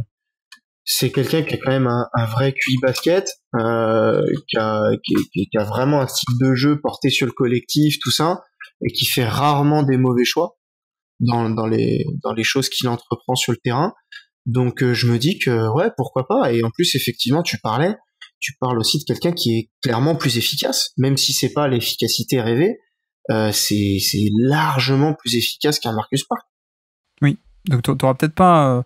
Enfin, je sais pas à quel point il y a un biais visuel ou pas, mais c'est vrai que Smart parfois peut inventer des passes un peu largement au-dessus de la moyenne sans doute en termes de créativité parfois, mais c'est vrai que le tableau final, quand tu rajoutes tout, il faut rajouter son inefficacité, ses pertes de balles, et sans doute qu'avec White, t'auras moins une impression sur certaines passes très impressionnant, mais peut-être que le total sera un rendu équivalent peut-être ou similaire. Et puis d'ailleurs on parle de ça, mais il y a aussi Malcolm Brogdon derrière, sachant que en fait c'était plus un luxe d'en avoir 3 que la norme, quoi. C'est exactement ça. En fait, on retouche terre sur ces postes-là, c'est tout. Ouais. Mais on reste malgré tout très compétitif. Enfin, c'est pas parce que Brogdon a fait des playoffs qui sont jugés et que moi aussi je juge plutôt décevant. Enfin, il fait quand même une saison de 6e homme de l'année avec des taux et des efficacités qui sont plutôt très bonnes. Voilà. Enfin, il y a pas de là il y a le souci de santé pour l'année prochaine. On va voir comment il revient un peu de sa blessure. Pareil, on sait pas à quel point ça l'a embêté pendant les playoffs. Donc, je veux dire, je vais pas foutre Malcolm Brogdon aux oubliettes dès demain. Moi, c'est quelqu'un qui a fait une très bonne année. J'ai très content de le voir signer, surtout pour le prix qu'on l'a signé.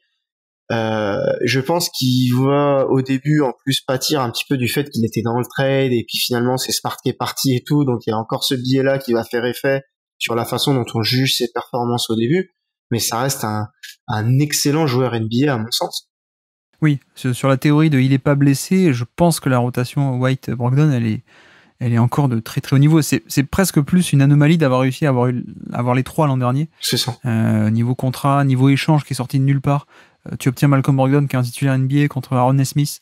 Bon, ça c'est un peu bizarre aussi, c'est la magie et Brad Stevens sans doute. Mais tu vois, je crois qu'il y a un autre avantage aussi avec Brogdon et White, en tout cas offensivement, c'est que Smart était sans doute meilleur passeur créateur sur pick and roll ou comme on dit parfois pour inventer des passes. Il était sans doute un peu meilleur là-dessus, mais en même temps peut-être un peu moins intéressant sans ballon, je trouve. Or, tu es aussi dans une configuration d'équipe où Jaylen Brown va avoir beaucoup de ballons, Tatum va avoir beaucoup de ballons.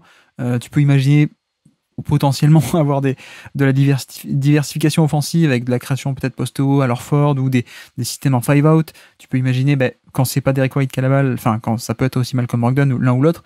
Et enfin, je disais aussi pour dire que peut-être qu'effectivement tu perds en création directe et création avec la balle avec Marcus Smart, mais en même temps Marcus Smart était un peu à son meilleur quand il était utilisé comme ça, alors que tu peux totalement avoir White et Brogdon un peu plus sans ballon à côté d'autres créateurs ou porteurs de balles que sont Brown, Tatum, Horford ou etc. quoi. C'est ça, c'est-à-dire que Smart en fait, il t'apportait défensivement une adaptabilité absolument folle parce qu'il savait tout faire, et en fait offensivement c'était l'inverse en fait. Oui. C'est-à-dire que il fallait absolument l'utiliser d'une certaine façon parce que tu savais que en catch and shoot c'est pas ça, que il arrive pas à exploiter des mismatchs ou trop peu ou pas comme il faut. Et en plus, je trouve que ce qui est intéressant pour le coup, c'est que j'ai aussi l'impression que Brad Stevens a enlevé certains choix à faire à Mazzulla. Je trouve que c'est une des déceptions de l'année où on avait ce luxe d'avoir les 3, mais je trouve que ce luxe on l'a pas si bien utilisé que ça. Sachant que, je sais pas si tu te souviens, mais c'est exactement ce que Danny Ainge avait fait à Brad Stevens en 2019. L'année où ils ont où le roster est justement hyper tendu et du coup Brad Stevens n'arrive pas à faire les choix. Mais là Brad Stevens il est GM maintenant et du coup il facilite les choix de son coach, quoi. Et pour le coup je pense que c'est aussi une façon de dire voilà, de toute façon t'en as plus que 2. Ouais. Tu les fais jouer, leur qualité on les connaît, donc du coup ça. Et puis après c'est la façon aussi à chacun de comment tu valorises efficacité ou playmaking. C'est aussi dans comment tu souhaites faire au même titre qu'en défenseur. Il y en a qui préfèrent la protection de cercle au fait de pouvoir switcher sur 5 postes par exemple ou des choses comme ça. Et offensivement clairement je pense qu'on sous-estime le gain d'efficacité que du remplaçant de Marcus Smart en fait. Oui. Parce que, enfin, je veux dire, c'est des niveaux d'efficacité abyssal. Hein. Oui. C'est un niveau d'efficacité abyssal. Un niveau d'inefficacité même, on peut dire. Ouais. Abyssal. Oui. C'était assez impressionnant. Donc, il t'a amené d'autres choses, bien évidemment. Hein. Loin de moi l'idée de dire que Marcus Smart n'était pas bénéfique, même offensivement pour les Celtics. Mais je trouve que vraiment, on surestime un petit peu cette perte. Et je pense que vu la façon que Derrick White a joué, ce qu'il a déjà montré dans les autres équipes, enfin, dans l'autre équipe où il a joué, les coachings qu'il a reçus, etc., c'est quelqu'un qui saura faire ce qu'on lui demande. De toute façon, on sait qu'on n'a pas cet initiateur élite. Ouais. Est-ce qu'on l'aura un jour? Je sais pas. Est-ce que ça arrive à plein d'équipes? Oui. Parce que faut pas penser non plus que ça court les rues, hein. Et du coup, est-ce qu'on en a un peut-être potentiellement dans l'équipe? Peut-être. J'en suis moins sûr à l'heure actuelle. Mais du coup, je pense par contre que c'est quelqu'un qui fera largement l'affaire et qui te permet d'avoir des 5 qui sont très très compétitifs et une équipe qui est, à mon sens, tout aussi compétitive que l'équipe de départ de l'année dernière. Bah, disons que je sais pas si on surestime la perte de Smart, mais en tout cas, pour moi, la perte, elle est beaucoup plus défensive qu'offensive, peut-être. Oui, bah voilà. En fait, voilà, je parle de surestimer la perte offensivement. Ouais, d'accord. Parce que défensivement, le problème, c'est qu'en fait, le changement va être tel que je peux même pas la quantifier. Je sais pas. Oui. Non, mais parce que Brogdon peut être un bon défenseur, White aussi, mais pour moi, l'écart, il est conséquent et assez énorme de ce côté-là du terrain, surtout. Pour moi, la perte, elle est vraiment défensive. J'ai pas envie de dire l'attaque que tu faisais avec, parce que c'est exagéré aussi, mais effectivement, pour moi, c'est surtout défensivement que tu perds quelque chose, plus qu'offensivement, ou d'une manière ou d'une autre, en plus, avec 2 en 1, Derrick White et Brogdon, si Brogdon est toujours là, et s'il est en forme, en 2 en 1, tu peux arriver à recréer ce que tu avais offensivement, mais effectivement, défensivement, c'est une autre histoire.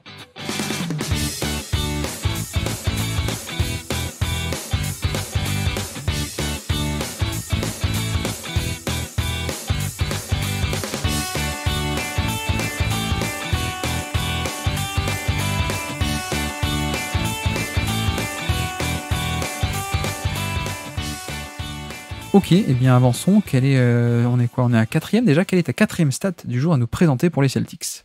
Alors 2045, c'est les minutes jouées de Grant Williams cette année. Ouais. Et c'est le 4e plus gros total de l'équipe. Et malgré tout, j'ai été stupéfait par son utilisation très limitée en play-off. On a 8 matchs non joués ou avec moins de 3 minutes jouées sur les 20 matchs de play-off. Ouais. Et mon petit cœur saigne toujours parce que je suis très très haut sur ce joueur. C'est un joueur que j'ai beaucoup aimé, encore plus avec les playoffs qu'il nous a sortis l'année dernière. Et je trouve que dans l'ensemble, si je dois résumer l'année de Grant Williams, je pense que c'est peut-être la première fois où je me dis qu'on s'est un peu loupé sur un joueur ou son utilisation et où on pourra peut-être avoir des regrets sur les saisons à venir. C'est quelqu'un en plus qui avait très bien démarré la saison, qui a eu un vrai coup de moins bien, il faut le dire. Il n'a pas été bon pendant un mois, pendant un mois et demi. Et en fait, je fais partie en tout cas de ceux qui pensent qu'il avait suffisamment montré pour qu'on puisse accepter qu'il ait un coup de moins bien, en fait, tout simplement. Oui, tu veux dire, il avait quand même le statut, il avait passé le statut de bon, si t'as une petite période moins bien. Ouais, en tout cas, moi de mon point de vue, ouais, il aurait dû. Ouais. Clairement. Et en fait, pas du tout. Et on se rend compte que, en plus, malgré ça, il a énormément joué. Et quand ça comptait, il a pas joué, quoi. Malgré tout l'apport, c'est l'archétype même du joueur de playoff pour moi. Et en fait, on l'a pas utilisé ou trop peu, quoi. Ouais. Effectivement, alors je crois qu'on en a parlé aussi dans la syllabe, donc notre top 100 2023, on a déjà abordé son cas, mais je peux redire les chiffres, parce que tout le monde n'écoute pas tout, d'ailleurs. Mais effectivement, on avait noté que, tu vois, avant la trade deadline, donc 58 matchs à quasiment 28 minutes par match. C'est ça. Un temps de jeu quasiment titulaire, en fait. Hein. C'était un énorme temps de jeu pour quelqu'un qui sortait du banc. 28 minutes par match jusqu'au 15 février, donc. Et puis ensuite, post-15 février, on est à 20 minutes par match. Ce qui vraiment, c'est une perte de temps de jeu et de statut qui a été notable. Et t'en parlais, il a été moins bon, mais même au-delà d'être moins bon, on avait un peu cette impression. Alors, j'ai pas vu tous les matchs, hein, peut-être que les gens qui ont vu tous les matchs sauront l'expliquer un peu plus concrètement, mais j'ai un peu cette impression qu'il n'y avait pas que il y avait soit pas que du sportif, peut-être avec la free agency qui arrivait, soit pas que du bon bah t'es mauvais, je peux pas te faire jouer. J'ai l'impression qu'il y avait peut-être d'autres problèmes, je sais pas trop. C'est problématique parce que déjà c'est une contractière. Déjà, donc on sait toujours que les contractières c'est compliqué pour un joueur comme pour un management, etc. Moi, ce qui me gêne surtout avec Grant Williams, en fait, c'est que les 58 premiers matchs, en fait, tu vois des choses. Et j'avais une grosse attente sur son année. Pourquoi ? Parce qu'en fait, le fait qu'il valide et qu'il a même revalidé son efficacité à 3 points, allait lui permettre en fait de montrer ce qu'il sait faire d'autre en fait. Et c'est quelqu'un qui était capable sur une feinte de tir, un close-out qui était beaucoup trop appuyé, de sanctionner ça, d'aller au panier ou de ensuite faire une passe de décalage. Et en fait, il l'avait utilisé ça sur short roll, il était intéressant, tout ça. Donc il avait vraiment plusieurs cordes à son arc. Et en fait, du coup, on pouvait lui attribuer plusieurs rôles, en fait. Et je pense qu'à un moment, on lui a tellement attribué plusieurs rôles qu'il s'est un peu perdu. C'est-à-dire que au lieu de le spécifier en lui disant, bah, de temps en temps, tu peux varier, mais fais quand même ça, machin, on l'a mis dans des situations, des fois, où, bah, clairement, il s'est perdu. Il faut pas oublier que ça reste des joueurs qui sont hyper jeunes, qui sont quand même des role players, et qui ont besoin en fait de cadres pour moi dans lequel évoluer, même s'ils sont capables de faire de temps en temps autre chose. Et du coup, je pense qu'il en a, il en a souffert sur ses performances, etc. Et on a même des insights qui sont sortis. C'est assez rare à Boston pour le coup, où apparemment c'est quand même JT et JB qui vont voir le coach en lui disant chef, faut qu'il joue là le grand, on a besoin de lui quoi. Et oui. C'est suffisamment rare pour le noter. Et effectivement, ça rejoint ce que tu disais, c'est-à-dire qu'il y a eu du terrain, clairement, mais je pense qu'il n'y a pas eu que du terrain. Oui. Effectivement, enfin, en tout cas, pour essayer de le reformuler, sa perte de temps de jeu n'a pas été proportionnelle, je trouve, à sa perte de niveau ou son moins clairement. Bien, peut-être. Et tu vois, je dis, il passe de 28 minutes à moins de 20 minutes, ou à peine 20 minutes, même en play-off, ça passe à 17 minutes de moyenne. Donc, on a une vraie perte de vitesse, alors que, comme tu dis aussi, c'est un profil qui est censé avoir de la valeur, notamment en play-off, avec polyvalence des deux côtés du terrain. Complètement. Et, ouais, c'est un peu dommage. Et d'ailleurs, il est parti à quel salaire au final ? Plus bas que attendu. Enfin, plus bas que attendu par mois, d'ailleurs. Oui, clairement. Je crois qu'il prend 13 ou 14, non ? Un truc comme ça. Je vais aller voir, mais... Ouais, je pensais que les Celtics mettraient pas mal d'argent pour le garder, d'ailleurs. Moi, j'aurais compris qu'on mette 18, hein, vu le profil du joueur. Oui. Mais après, il y a eu la signature de Porzingis qui rendait la chose très compliquée. Hein. Je veux dire, la resignature de Jaylen Brown plus signature le trade pour Porzingis, ça rendait la chose vraiment difficile aussi. Oui, et puis si tu commences aussi à évoluer au niveau de tes schémas défensifs, lui, il rentre pas totalement là-dedans non plus, quoi. Si tu te dis, on va essayer de faire un peu plus de drop ou quoi, c'est pas pareil. Mais c'est vrai, bon, moi, j'adore Grant Williams, évidemment aussi depuis longtemps, donc même déception. Si on devait noter quelque chose, c'est peut-être le fait que deuxième année d'affilée à 40% à 3 points. Au niveau de la réussite à 3 points, bon, 41 l'an dernier et 39,5 cette année, sur des bons volumes. On n'est toujours pas sur quelqu'un qui est respecté comme les meilleurs de NBA, évidemment, mais je pense qu'on est largement au-dessus du niveau suffisant pour quelqu'un de son profil et de son rôle, qui en fait, il va être respecté, et quand il n'est pas respecté, il peut te punir suffisamment. Donc on a ce côté-là qui est assez notable, et bon, effectivement, je sais pas quoi trop dire d'autre sur le côté bilan 2023, parce que toute la deuxième partie de saison semble un peu avoir été gâchée pour lui, et c'est un peu dommage, alors que d'ailleurs, quand il a été ressorti de la boîte, alors les gens vont retenir le côté il a fait un tête contre tête avec Butler, et du coup après ils ont perdu le match. Ouais. Mais en vrai, quand il a été sorti de la boîte, il a été très très utile, je trouve. Moi je trouve aussi. Et bon, on est peut-être biaisé. Et tu vois, on parlait justement de son utilisation. C'est le fait que par exemple, avec une aussi bonne réussite à 3 points confirmée, son volume de 3 points n'est pas augmenté en fait. Ouais. Je veux dire, à ce niveau-là, il y a un moment, quand tu frôles les 40%, faut y aller sur des role players, faut qu'ils soient utilisés faut qu'il soit utilisé dans le corner, faut qu'il soit utilisé comme ça et tout. Et vraiment, je pense il s'est noyé un petit peu dans ce qu'il essayait de faire. Encore une fois, contre tir aussi, je pense qu'il a voulu montrer qu'il savait faire autre chose.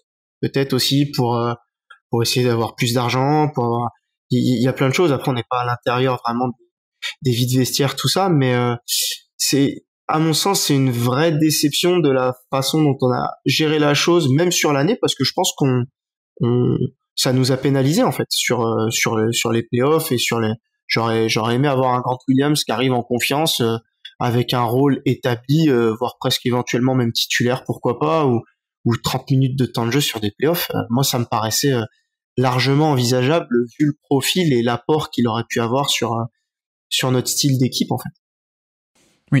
Oui, effectivement. Effectivement, pour Grant Williams, tiens, du coup, je peux enchaîner avec ma 4e stat du jour.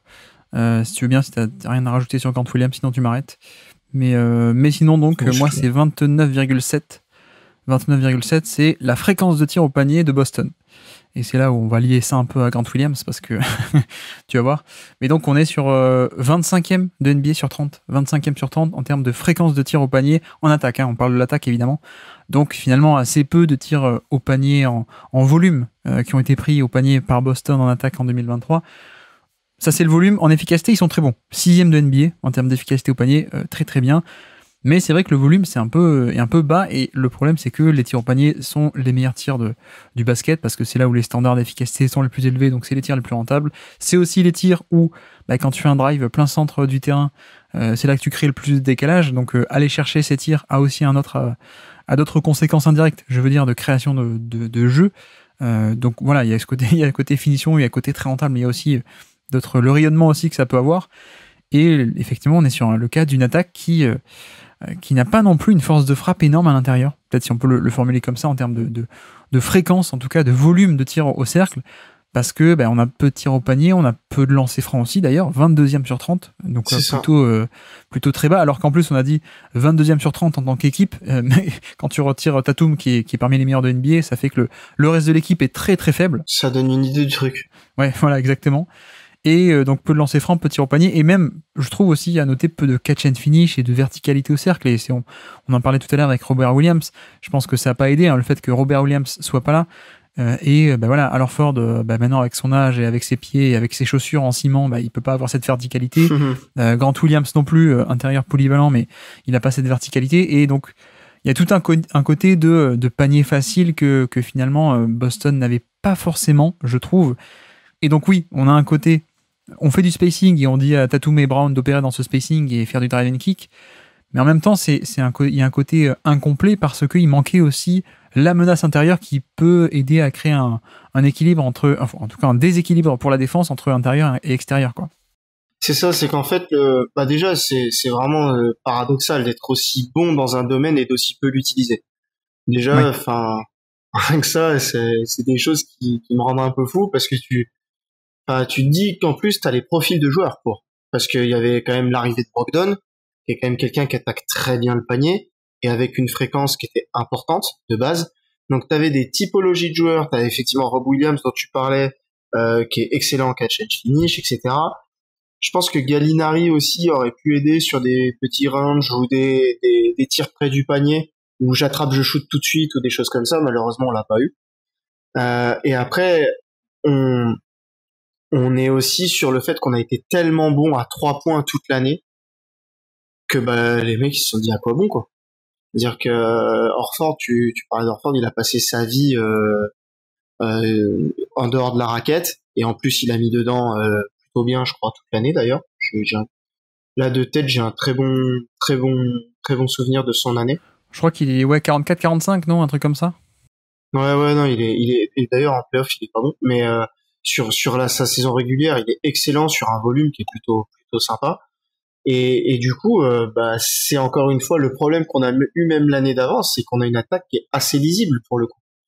C'est-à-dire que tu es très bon sur un domaine. Si ce domaine-là s'arrête, t'as tellement peu utilisé les autres domaines en fait de l'attaque ou les autres possibilités en attaque que quand t'as besoin de les utiliser, tu sais pas faire. Et tu sais pas faire sur ces volumes, bien sûr. Oui, mais tu vois, encore tu parles de Horford qui était en réussite et du coup il va pas trop forcer au panier, mais je pense que c'est même pas trop un choix parce que même s'il voulait, même s'il n'était pas efficace à 3 points. Ouais, aussi. C'est même pas son style de base. Bah c'est ça, ouais, c'est pas son style et il a plus l'âge. Et je pense que, en fait, il faut séparer deux aspects, effectivement. Il y a le côté drive et il y a le côté finition et catch and finish, on va dire, au panier. Et alors, au niveau des drives, Boston, effectivement, n'est que 15e sur 30 en termes de fréquence de drive. Mais par contre, comme tu dis, là encore, très efficace. 5e efficacité de NBA sur 30. Ouais. Donc, l'apport de Brogdon a aidé en efficacité, etc. Mais même Tatum a été meilleur cette année. Mais on n'a toujours pas une attaque qui est énorme sur drive, en termes de volume en tout cas. Ils vont pas souvent au panier.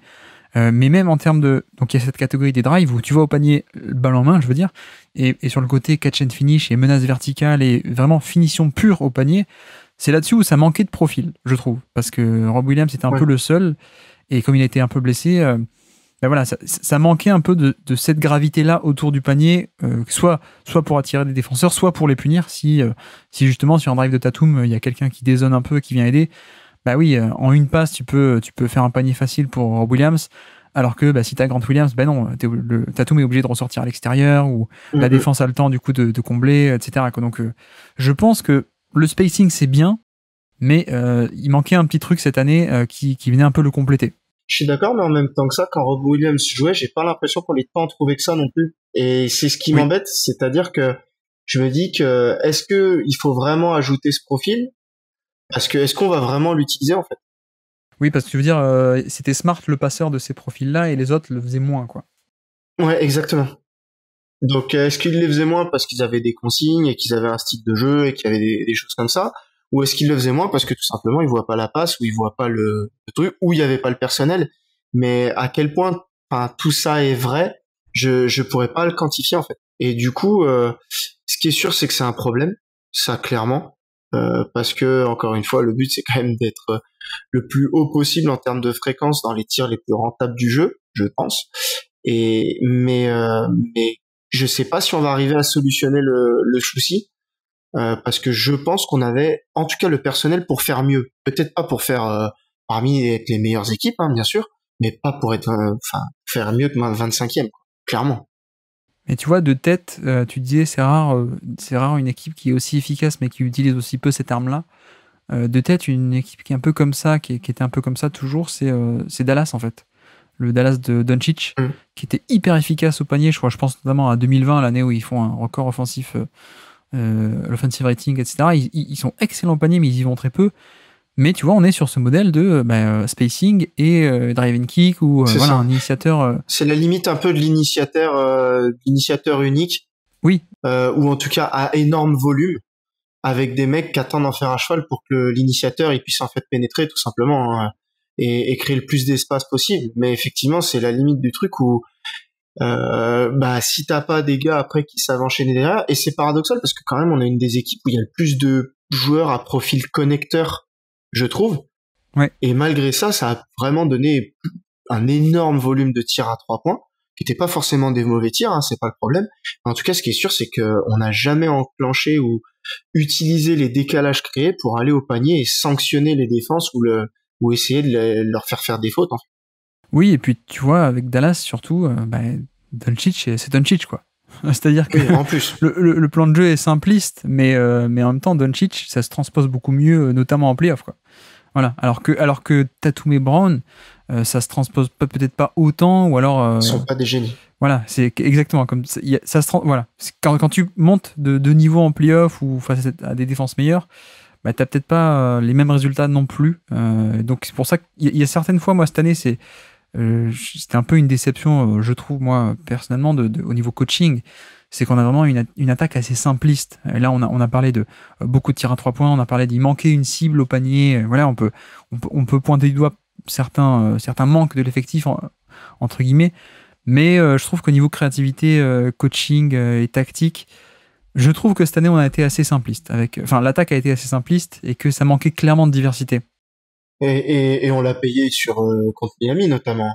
Je veux dire, à partir du moment où on a vu des défenses de zone ou des schémas défensifs qui savaient nous embêter, ou avec des aides, etc., qui étaient agressives, etc., ou des choses pour sanctionner nos porteurs de balles, tout de suite on a vu que c'était panique à bord. En termes de créativité, on s'est retrouvé encore une fois très compliqué. Après, ça va aussi avec le fait que nos initiateurs sont des jeunes joueurs, ne sont pas des génies. Donc il y a c'est pas encore des joueurs à maturité ou qui sont dans leur prime et qui peuvent encore progresser là-dessus. Mais même en termes de profil de joueur, vu notre style, je suis pas sûr que notre style convient vraiment vu nos qualités d'initiateur. Ouais, c'est ça, ouais. Tu l'as dit, si tu veux jouer avec notre style, il faut un Jokic, il faut un Doncic, il faut un LeBron James, et il y en a que 3. et donc ça devient compliqué en fait de continuer sur cette voie. J'espère vraiment notamment qu'avec Porzingis on va amener cette variété, ou en tout cas si c'est pas de la variété, des gens capables de se créer un tir, parce qu'il y a ça aussi. C'est-à-dire qu'aujourd'hui on a quand même que 2 gars qui savent se créer leur tir, et ça c'est problématique. Oui, mais je crois qu'en plus je l'avais tweeté pendant les playoffs, mais il y avait un côté où oui, quand t'as Doncic, ou alors quand t'as LeBron, ou alors quand t'as le Harden dans son prime, oui, tu fais un spacing et tu les laisses opérer en fait, parce qu'il y a un niveau suffisant pour créer de l'attaque. Je trouve qu'on a vraiment cette sensation qui est ressortie en playoff, moins assez régulière, parce que forcément c'est pas le même niveau, c'est pas le même train-train le même rythme, mais en playoff on a vraiment eu ce truc de en fait l'attaque il se passe pas grand chose, quoi. C'est juste on a un spacing, et c'est bien d'avoir un spacing. D'ailleurs j'avais noté des stats là sur le spacing, quasiment un tir sur 2 de Boston était à 3 points. Bon, un peu moins d'un sur 2, 44,5%, ce qui est énorme en termes de fréquence, et en plus c'est fou. Ils sont efficaces là-dessus, ils sont 2e en volume de catch and shoot, 5e à l'efficacité au catch and shoot. Enfin voilà, tu peux trouver toutes les stats à 3 points, et le problème c'est pas trop de 3 points, c'est que le problème pour moi c'est que une fois que tu as établi le 3 points et donc un spacing, c'est qu'est-ce que tu fais dedans. Pour moi c'est un peu ça le problème, c'est que il y a eu la première étape qui est on fait un spacing et on fait un 5 out, etc. Ok, ça y a pas de problème.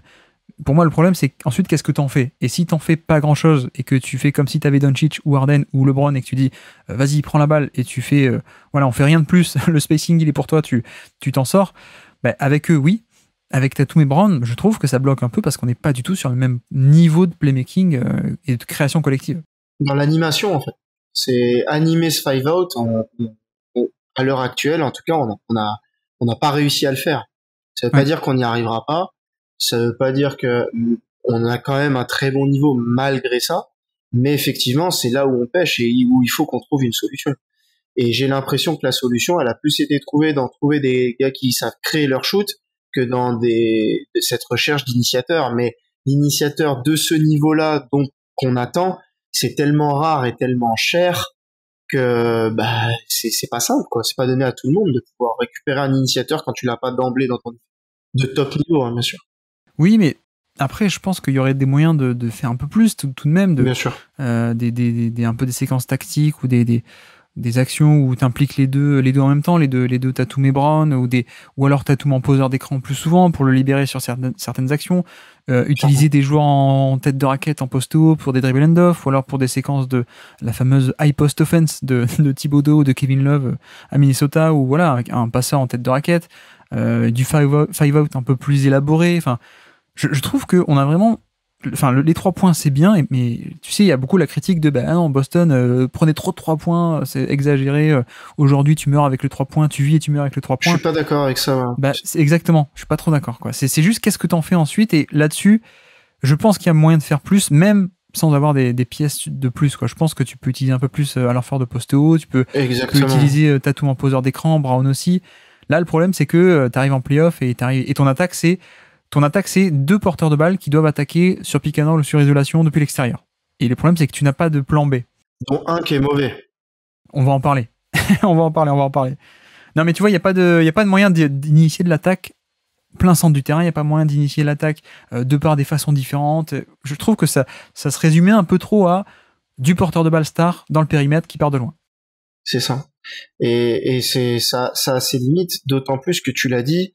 Je trouve que quelque chose qui a été encore plus cette année, c'est la capacité que JT à poser des écrans. Je trouve que c'est un excellent poseur d'écran. Il a une variété en fait de une fois qu'il a posé l'écran, de mouvements en fait qui est absolument vraiment impressionnante, je trouve. Je l'ai vraiment remarqué cette année. Peut-être qu'il le faisait avant, mais j'avais pas fait gaffe. Mais cette année, ça m'a sauté aux yeux, en fait. Il a une palette telle, une fois qu'il a posé l'écran, que ça doit être un enfer à défendre, en fait, si tu l'utilises vraiment comme ça. Et en plus, ce qui m'a gêné aussi, c'est qu'à partir du moment où t'as des big men avec la qualité de passe de Horford ou même de Rob Williams, qui est un très bon passeur, je comprends pas effectivement en tête de raquette pourquoi on n'a pas eu des fois des phases où t'avais des gars comme ça, pourquoi des Hauser pour amener justement du mouvement ou de l'animation des fois n'ont pas été sortis de la boîte. Exactement. Tu vois, sur des systèmes, même des systèmes tout bêtes, hein, des Steiger complètement fou, le mec il débarque, il déboule, il shoot, et sur de l'animation pure, en fait. C'est vraiment ça qui nous a manqué. C'est de l'imagination et de l'animation qui va avec. Je suis désolé, mais j'ai envie de dire, il vous manquait un Duncan Robinson presque. Alors, pardon, mais Ouais. mais il aurait pu vous aider. Mais pour le coup, tu vois, on parlait d'Hauser. Ouais. Je suis pas sûr qu'il ait beaucoup de choses à envier à Duncan Robinson, tu vois. Et en fait, quand on me dit justement que Hauser peut pas être utilisé en playoff et tout, je réponds que Miami est allé en finale avec Duncan Robinson. Enfin, il y a un moment, je veux dire, ouais, il peut pas être utilisé en défense aujourd'hui. Et enfin, on parle d'une équipe qui a des gars comme Smart en défense, où t'avais justement typiquement l'effectif pour encadrer des gens comme ça.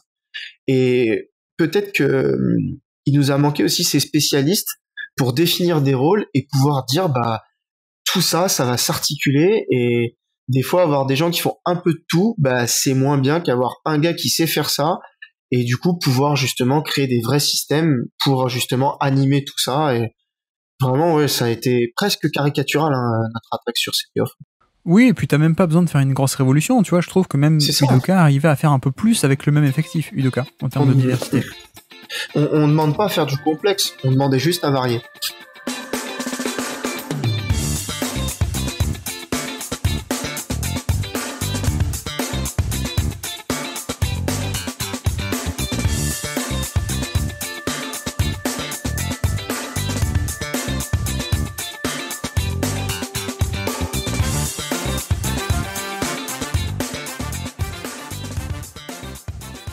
Ok, eh bien finissons. Quelle est ta 5e stat du jour à nous présenter pour les Celtics 2023 ? Alors c'est 1,18. Ouais. Et pour le coup, c'est en fait les points par possession de Kristaps. Ouais. Et en fait, j'ai trouvé important pour la saison 2023. Pourquoi ? Parce que je trouve que c'est quelque chose sur lequel on n'a pas été bon et en plus on a peu utilisé pour le coup. C'est l'efficacité de manière générale, c'est ça ? Ouais, il met 1,18 points par possession en post-up sur un joueur qui prend plus de 15% du temps ce genre de tir. Ah d'accord, pardon, sur post-up. Donc pas en général sur post-up. Ouais. Non, non, sur post-up. Et en fait, le post-up, je trouve que c'est quelque chose qu'on a trop peu utilisé. Oui. Et on parlait de variété, on parlait d'animation, et justement des mouvements off-ball pour aller chercher un mismatch, pour ensuite pouvoir trouver ton petit post-up, parce que t'as pas les meilleurs initiateurs ou les meilleurs créateurs de décalage. Et typiquement, c'est quelque chose qui nous aurait servi, parce que cette année, je trouve qu'on n'a pas été, on n'a pas été performant dans ce domaine-là. Et encore une fois, je pense que c'est le virage vraiment qui va être pris par notre front office et par l'équipe l'année prochaine offensivement. C'est peut-être que tu vas perdre en playmaking, mais quand tu vas servir un gars au bon endroit, il sera peut-être en capacité de mettre plus facilement ses points et d'être efficace là-dedans, plutôt que avoir besoin justement de faire des systèmes ou de varier le jeu. Oui, effectivement. Après, je sais que moi, je suis peut-être un peu plus bas que la moyenne sur les post-up, mais j'ai pas eu le temps de bien m'attarder sur la saison 2023 de Porzingis, notamment sur post-up, mais tu vois, je sais que Azad est plutôt chaud là-dessus, sur ce côté, il va pouvoir punir des mismatchs. Je suis moins chaud parce que justement j'ai beaucoup de souvenirs notamment contre Boston, où Boston arrivait tout le temps à mettre Marcus Smart sur Porzingis, ouais. et que Porzingis n'arrive pas forcément à punir les switches. Donc il y a ce côté-là, mais aussi parce qu'il y a des raisons un peu physiques, hein. Il a un centre de gravité tellement haut, c'est comme Gobert en fait, hein. Voilà, on peut pas. Il y a aussi des raisons pour lesquelles ils sont pas très bons sur post-up, c'est pas que de la technique, je veux dire. Mais par contre, c'est vrai que face à d'autres pivots, tu vois, on parlait de diversité offensive, clairement, ça peut être un moyen de démarrer des possessions, en fait. Oui, c'est ça. Et à partir du moment où tu déclenches une réaction de l'adversaire parce qu'il a peur de justement cette possession ou qu'il a peur de cette situation, peut-être créer plus facilement autour. Je veux pas que ça devienne notre fonds de commerce parce qu'en plus en général c'est un peu chiant à voir, on va pas se mentir, il y a pas de mouvement, c'est pas non plus le basket que je préfère, mais pour le coup on en est à un point sur les performances de notre équipe et les aspirations de l'équipe à mettre en fait des petites touches. On sait que notre fond de commerce, ça va être ce drive and kick, tirer à 3, etc. Et comme tu le disais, on va chercher un petit peu de variété pour étayer tout ça. On va pas en faire notre fond de commerce et plus faire que ça sur Kristaps, etc. J'espère qu'il sera utilisé aussi autrement. Mais pour le coup, je suis très content d'avoir au moins ne serait-ce que le profil pour qu'on puisse le faire si on a besoin de le faire. C'est plus cet intérêt-là que je trouve vraiment top. Et j'attends beaucoup d'ailleurs de cette chose-là. Pas parce que je veux une énorme fréquence, mais parce que je veux que 3 fois par match, par exemple, si t'es bloqué, tu mets en route le fait que t'as un mismatch et que justement il est capable de shooter sur la tête de n'importe qui parce qu'il fait 2 mètres, quoi. Il fait 2 mètres 20 et du coup ça peut aussi te permettre lors de certaines possessions un peu compliquées, il reste 5 secondes, tu files la balle à Porzi à mi-distance, parce que ça a été travaillé un peu en avant, plutôt qu'un gros tir casse-croûte d'une de tes deux stars complètement nul. Et du coup, je trouve que c'est intéressant. Ouais, après, je sais il a aussi un passing, je dirais pas largement amélioré ou même excellent, mais il y a toujours des flashs en fait. Il y a toujours Il est capable, des flashs. C'est ça, il y a des flashs assez intéressants. Donc ça, c'est plutôt pas mal. Mais après, voilà, je crois qu'on en parlait sur Kevin Durant. La différence entre un match où Kevin Durant entre tout ou alors il entre rien, c'est juste le résultat du tir. Mais tu vois, je disais parce que sur post-up, oui, on va toujours avoir le Porzingis qui va pas attaquer le contact, il va juste tirer par-dessus le mec et il peut. Et il a une taille, il peut toujours tirer par-dessus. Mais en fait, la question, c'est toujours quelle différence entre les post-up réussis ou manqués. C'est juste le tir, il rentre ou pas. Mais dans le process, il n'y a pas beaucoup de différence et il faudra voir à quel point est-ce qu'il est efficace en soi, quoi. C'est ça. Après, ce qui m'embête, par contre, c'est qu'effectivement, comme tu l'as dit, ça comble pas le problème de pas lancer de lancer franc et de pas aller sur des tirs vraiment le plus rentable possible. Mais pour le coup, je pense que finalement, c'est peut-être pas à lui de le faire non plus. Je veux dire, t'as les capacités et des joueurs stars ailleurs qui vont devoir le faire encore plus et encore mieux. Je suis d'accord. Tiens, d'ailleurs, en parlant de joueurs stars qui vont devoir faire des choses. ou juger stars. On peut en parler puisqu'on ne l'a toujours pas fait. Ma 5e stat du jour, c'était 100, bien sûr. 100, je pense que tu devines ce que c'est. C'est le True Shooting Plus de Jaylen Brown. Donc, la moyenne étant à 100, Jaylen Brown est à plus 0. Ou moins 0 aussi. Hein. Il est plus au niveau d'efficacité moyenne de NBA sur son scoring. Donc 100 sur 31% d'usage de basketball référence. Donc plutôt un gros volume de stars, on va dire. Si vous voulez les chiffres bruts, non pas trop shooting, multiplié par 2, ça donne la productivité en points par tir, 1,17 points par tir. Et donc toujours sur 1,7 points par tir sur 30% d'usage sur le site de Cleaning the Glass. Et quand on fait un filtrage, minimum 1500 minutes et 30% d'usage, il est 18e sur 22 au niveau de l'efficacité. Donc parmi les gros volumes de stars de NBA en 2023, 22 joueurs avec plus de 30% d'usage, il était 18e à l'efficacité. Et il est devant seulement une poignée donc de joueurs pas très efficaces du genre Ja Morant, LaMelo Ball, Westbrook, Trae Young qui a fait une mauvaise année, etc. Et donc je voulais un peu te lancer un peu sur ce sujet vu qu'on n'en a pas trop parlé pour l'instant. Qu'est-ce qu'on fait de Jaylen Brown? Qu'est-ce qu'on pense surtout de Jaylen Brown? Surtout qu'il vient de signer un contrat assez énorme, mais qu'est-ce qu'on pense notamment de sa saison? Sa saison, c'est compliqué parce qu'en fait, j'en attendais pas beaucoup plus parce que je fais partie des gens qui pensent que vu ce que nous a montré Jaylen Brown, il est quasiment pas loin du joueur fini. Pas fini, il est foutu, mais fini dans le sens où il restera à ce niveau-là avec un niveau plancher qui est intéressant, qui peut accepter du volume et des responsabilités offensives en étant à la moyenne. Et voilà quoi. Moi, ce qui me gêne aujourd'hui avec Jaylen Brown, c'est que j'ai l'impression que c'est quelqu'un qui joue pas sur ses points forts. et qui veut encore montrer plus. C'est quelqu'un qui veut continuer, je pense, à évoluer sans peut-être en avoir, et je dis bien peut-être parce que je m'autorise le droit de me tromper, hein. Je suis qu'un amateur dans son canapé, mais du coup, qui pense encore avoir le potentiel pour évoluer sur des aspects du jeu qui sont ultra difficiles en fait, et qui sont pas donnés à tout le monde, qui sont réservés à l'élite. Et du coup, il chante, il cut en fait des aspects du jeu qui lui iraient très bien et qui le feraient en fait être un meilleur joueur sans débloquer des nouveaux skills en fait. C'est-à-dire que pour moi, si il voyait le jeu d'une façon différente, avec les mêmes aptitudes qu'il a aujourd'hui, il peut être meilleur.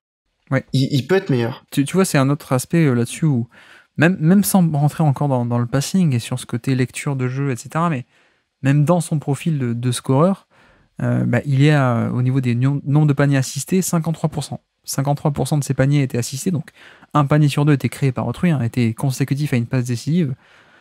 C'est quand même assez...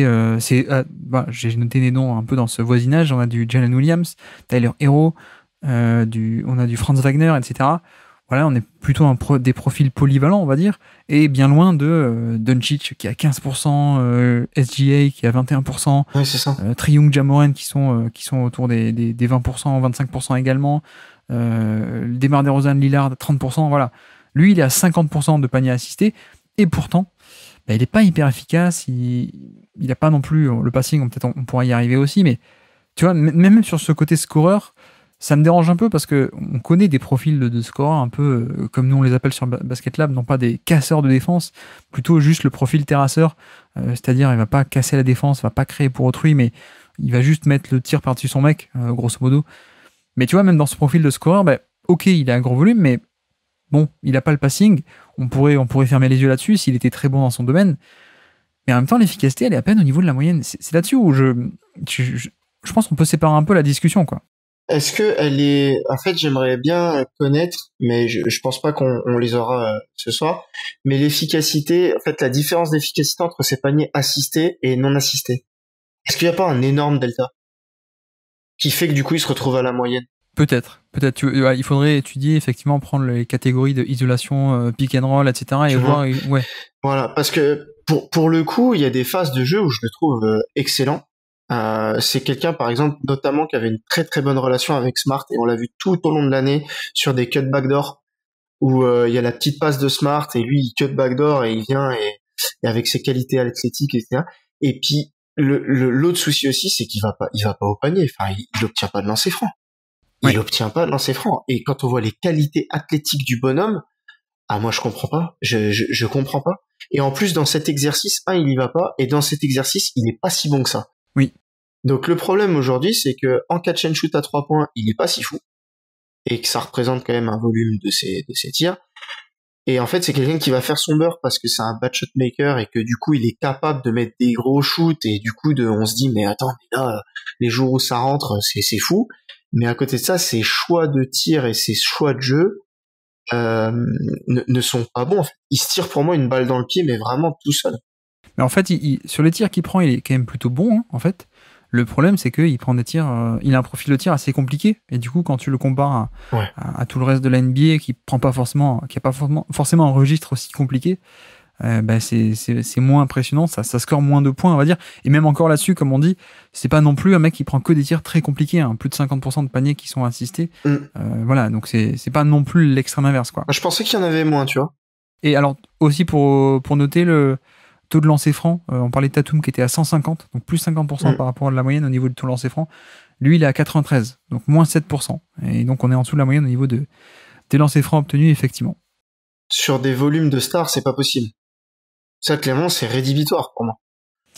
Oui, c'est un peu... je veux dire, c'est pas possible s'il aspire, et j'espère qu'il aspire, et j'en suis sûr d'ailleurs, parce que c'est quelqu'un, je pense, qui est très très ambitieux, s'il aspire à être reconnu et à vraiment faire son trou en tant que star NBA, parce que l'autre problème en plus qu'il va avoir sur l'année, c'est que maintenant il a le contrat. C'est-à-dire qu'en fait, je pense que c'est quelqu'un en plus, on parlait de la perception de Smart des gens, comment ils le voient, tu sais, l'amour qu'on a pour un joueur et tout. Je pense que Brand, c'est quelqu'un aussi qui a beaucoup bénéficié de ça. Parce que je pense que à côté du terrain, c'est un chic type. C'est vraiment quelqu'un qui mène des combats humains qui sont très importants et qui sont très intéressants. C'est un mec qui en a vraiment dans le bulbe, enfin qui est très intelligent et tout. Et du coup, je pense qu'il a vu une cote qui, à mon avis, était vraiment au-dessus du joueur réel en fait. Ça va changer parce qu'il a fait, il s'est loupé là sur des finales. Commençons un petit peu la planète NBA. Le joueur, il a pas trop le droit de se louper, c'est pas possible. Donc ça a déjà un peu changé. Et là, le fait qu'il ait signé son contrat, je pense que le biais, en fait, il est passé de joueur sous-coté aux yeux des gens, que ce soit à tort ou à raison, à joueur, à mon avis, surcoté. Et j'ai hâte de voir comment il va être traité sur cette année. Sur les analyses des gens, ou même des gens qui sont des gens sérieux, hein. Je parle pas que des gens qui sont dans le storytelling ou qui s'arrêtent à la première couche de l'analyse. J'ai hâte de voir tout ça. Oui, mais alors après on met des nuances, mais effectivement ça reste un joueur qui peut être très intéressant. Et tu vois, d'ailleurs, je me demande à quel point ça le dessert pas que son coéquipier soit Tatum, parce que s'il avait été la deuxième option d'un Doncic ou d'un Jokic, on se poserait quand même moins la question de à quel point est-ce que son manque de passing est problématique ou ce genre de choses, parce que là le problème c'est que Boston manque d'un initiateur principal, donc ça ressort ses faiblesses à lui ressortent d'autant plus, mais alors que s'il était à côté d'un vrai créateur collectif d'élite, etc., il pourrait rester un peu plus dans son rôle de finisseur entre guillemets, et enfin pas finisseur que des bouts de chaîne, hein, je veux dire, mais créateur pour lui, et voilà, le mec qui est à côté du créateur principal, je veux dire. Bref, je m'embrouille, mais je sais pas si tu vois ce que je veux dire, mais le contexte peut-être n'aide pas, quoi. Ouais, bien sûr, je pense que c'est quelqu'un qui souffre du fait qu'il soit pas avec un initiateur élite. On est complètement d'accord là-dessus. Parce que la plupart du temps, les initiateurs élites, ils ont encore un plus gros volume, donc forcément, ils ont encore plus le ballon, donc ça permet d'avoir moins de séquences avec Jaylen Brown et le ballon dans les mains. Et deux, parce que des fois, ils le serviront aussi dans des meilleures conditions. Et clairement, je suis complètement d'accord avec ça. Le problème, c'est que j'ai l'impression qu'on est en train de construire un effectif sur le fait que Tatum le devienne, et ça, j'en suis pas sûr du tout. Oui, on retombe sur la diversité offensive qui n'a pas été là tactiquement. Tu vois, j'aurais aimé que, en fait, JT connaisse un petit peu ce que Booker a connu. C'est-à-dire que Booker, il y a eu une année ou deux où en fait, il se retrouve initiateur principal. Il fait ses armes comme ça, il s'aguerrit un petit peu dans le passing, etc. Et on se rend compte qu'il est pas mauvais, voire bon, mais que il est pas élite, et il le sera pas. Et derrière, il récupère un mec comme Chris Paul, et tu te rends compte que quand il y a un initiateur ou un playmaker de folie à côté de lui, sa qualité offensive, elle est décuplée, elle est juste stratosphérique. Et j'aurais aimé, en fait, que ça arrive, et j'aimerais que ça arrive à JT, en fait. Et je pense que ça peut arriver à JT tout en ayant encore Jaylen Brown, et Jaylen Brown en serait très content. Tu vois, par exemple, mon rêve, et c'est aussi mon regret, c'est de pas avoir ce trio dans de bonnes conditions. C'était Kyrie, JT, JB. Tout simplement. Hein. Oui, mais en même temps, tu racontais que Jaylen Brown était allé voir le coach pour faire jouer Grant Williams. Je suis pas sûr qu'à l'époque, il soit allé voir le coach pour faire jouer Kyrie Irving ou pour le garder. Non, je suis pas sûr. Clairement. Je suis pas sûr. Mais non, mais alors, blague à part, c'est vrai que du coup, on dépeint un peu ce profil-là qui... Enfin, moi, là où c'est problématique pour moi, c'est qu'il est pas assez bon passeur, évidemment. Mais moi, en tout cas, je pourrais le pardonner si il n'y a pas trop de passing, mais si, du coup, dans ce côté score, il serait très efficace. Et pour moi, le problème, c'est qu'il l'est pas, quoi. C'est un peu ça le problème. Le manque de diversité offensive, tactique, peut-être le dessert aussi un peu, où, comme tu dis, on le fait jouer un peu, Brown et Tatum, on les fait jouer. Allez, on vous donne un spacing, c'est à vous de créer là-dedans. Brown, c'est pas ça du tout son fort, quoi. Et je sais pas à quel point c'est lui qui est demandeur ou si le coach qui espère qu'il va y arriver. Tu vois ce que je veux dire ? Ouais. Et je trouve que en fonction de la réponse, le problème est plus gros. C'est-à-dire que si c'est un joueur qui se rend pas compte de ses qualités, qui dit je veux la balle, je trouve que ça devient problématique. Parce que t'as beau changer de coach et le mec il peut mettre n'importe quel système, si le mec il a envie d'être un trou noir entre guillemets ou de vouloir absolument son quota de ballon ou son truc comme ça, c'est problématique. Si c'est le coach, ça se change un coach. C'est moins problématique, tu vois. Et du coup, je pense qu'on va avoir une vraie réponse cette année avec le départ de Smart et les cartes rebattues, tu sais, sur justement l'aspect playmaking et tout. J'ai hâte de voir comment il se comporte. Est-ce qu'il en profite pour avoir encore plus la balle dans les mains et le vouloir? C'est un petit peu ma crainte pour rien cacher.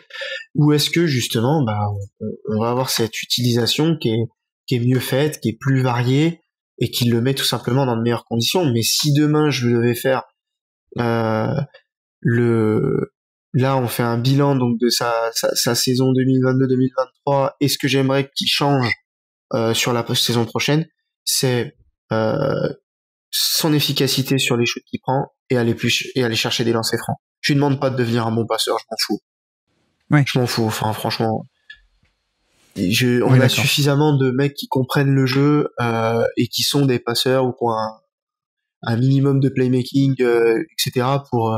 pour que JB reste à ce niveau de playmaking, même avec son new age, j'ai pas de souci, mais des meilleurs choix sur les shoots qu'il prend et la façon dont il a de les prendre, parce qu'avec les qualités qu'il a, l'âge qu'il a, il doit aller plus souvent récupérer des lancers.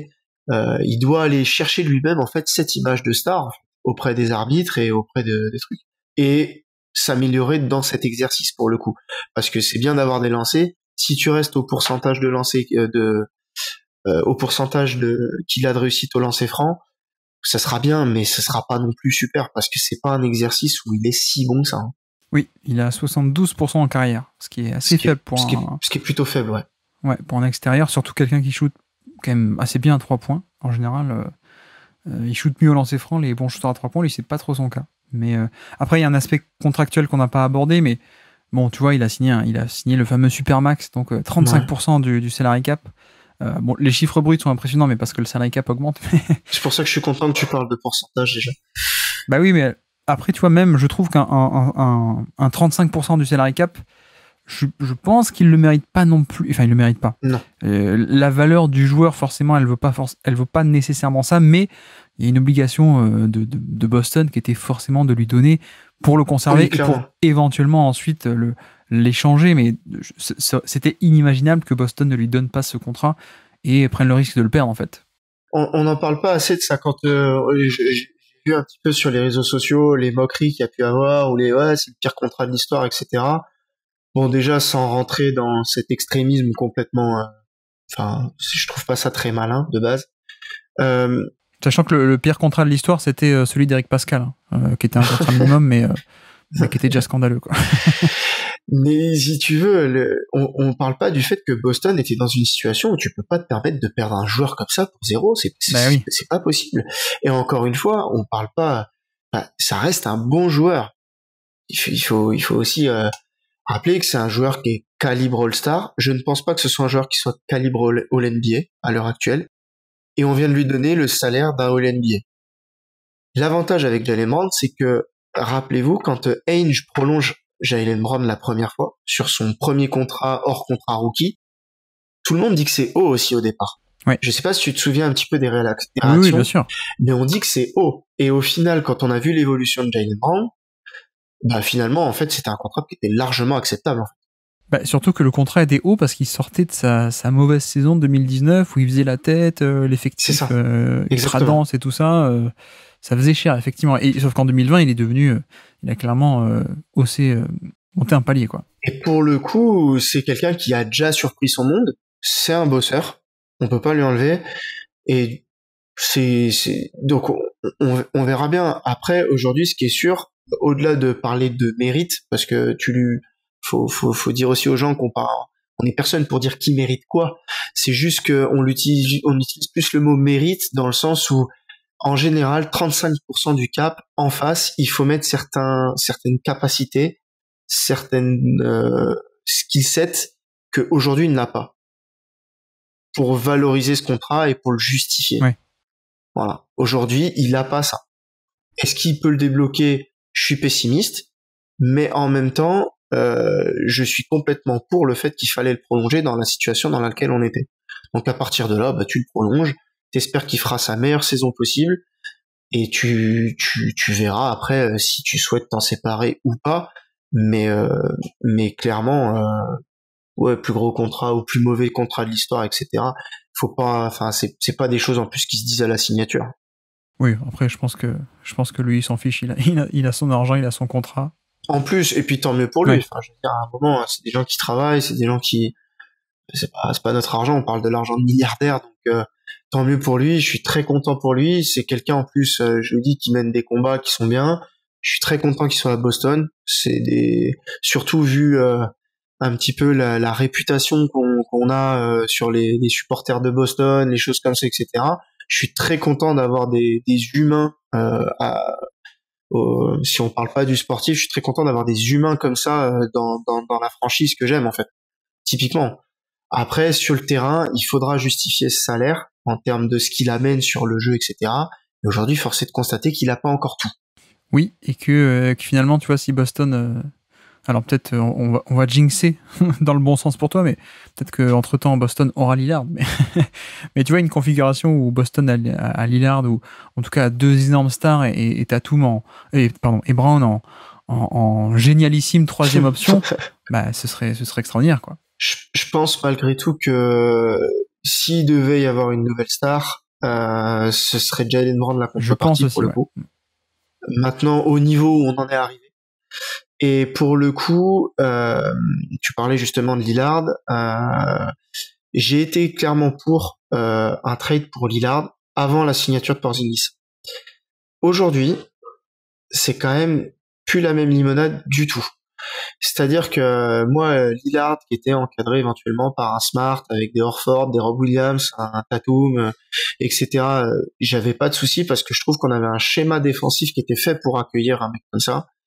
Aujourd'hui, on a tellement d'interrogations sur les futurs schémas défensifs ou les futures identités défensives qu'on va avoir, que arriver à avoir un joueur défensif comme ça qui se pointerait, je suis pas sûr de le vouloir autant que je l'ai voulu, ouais. Si tu veux.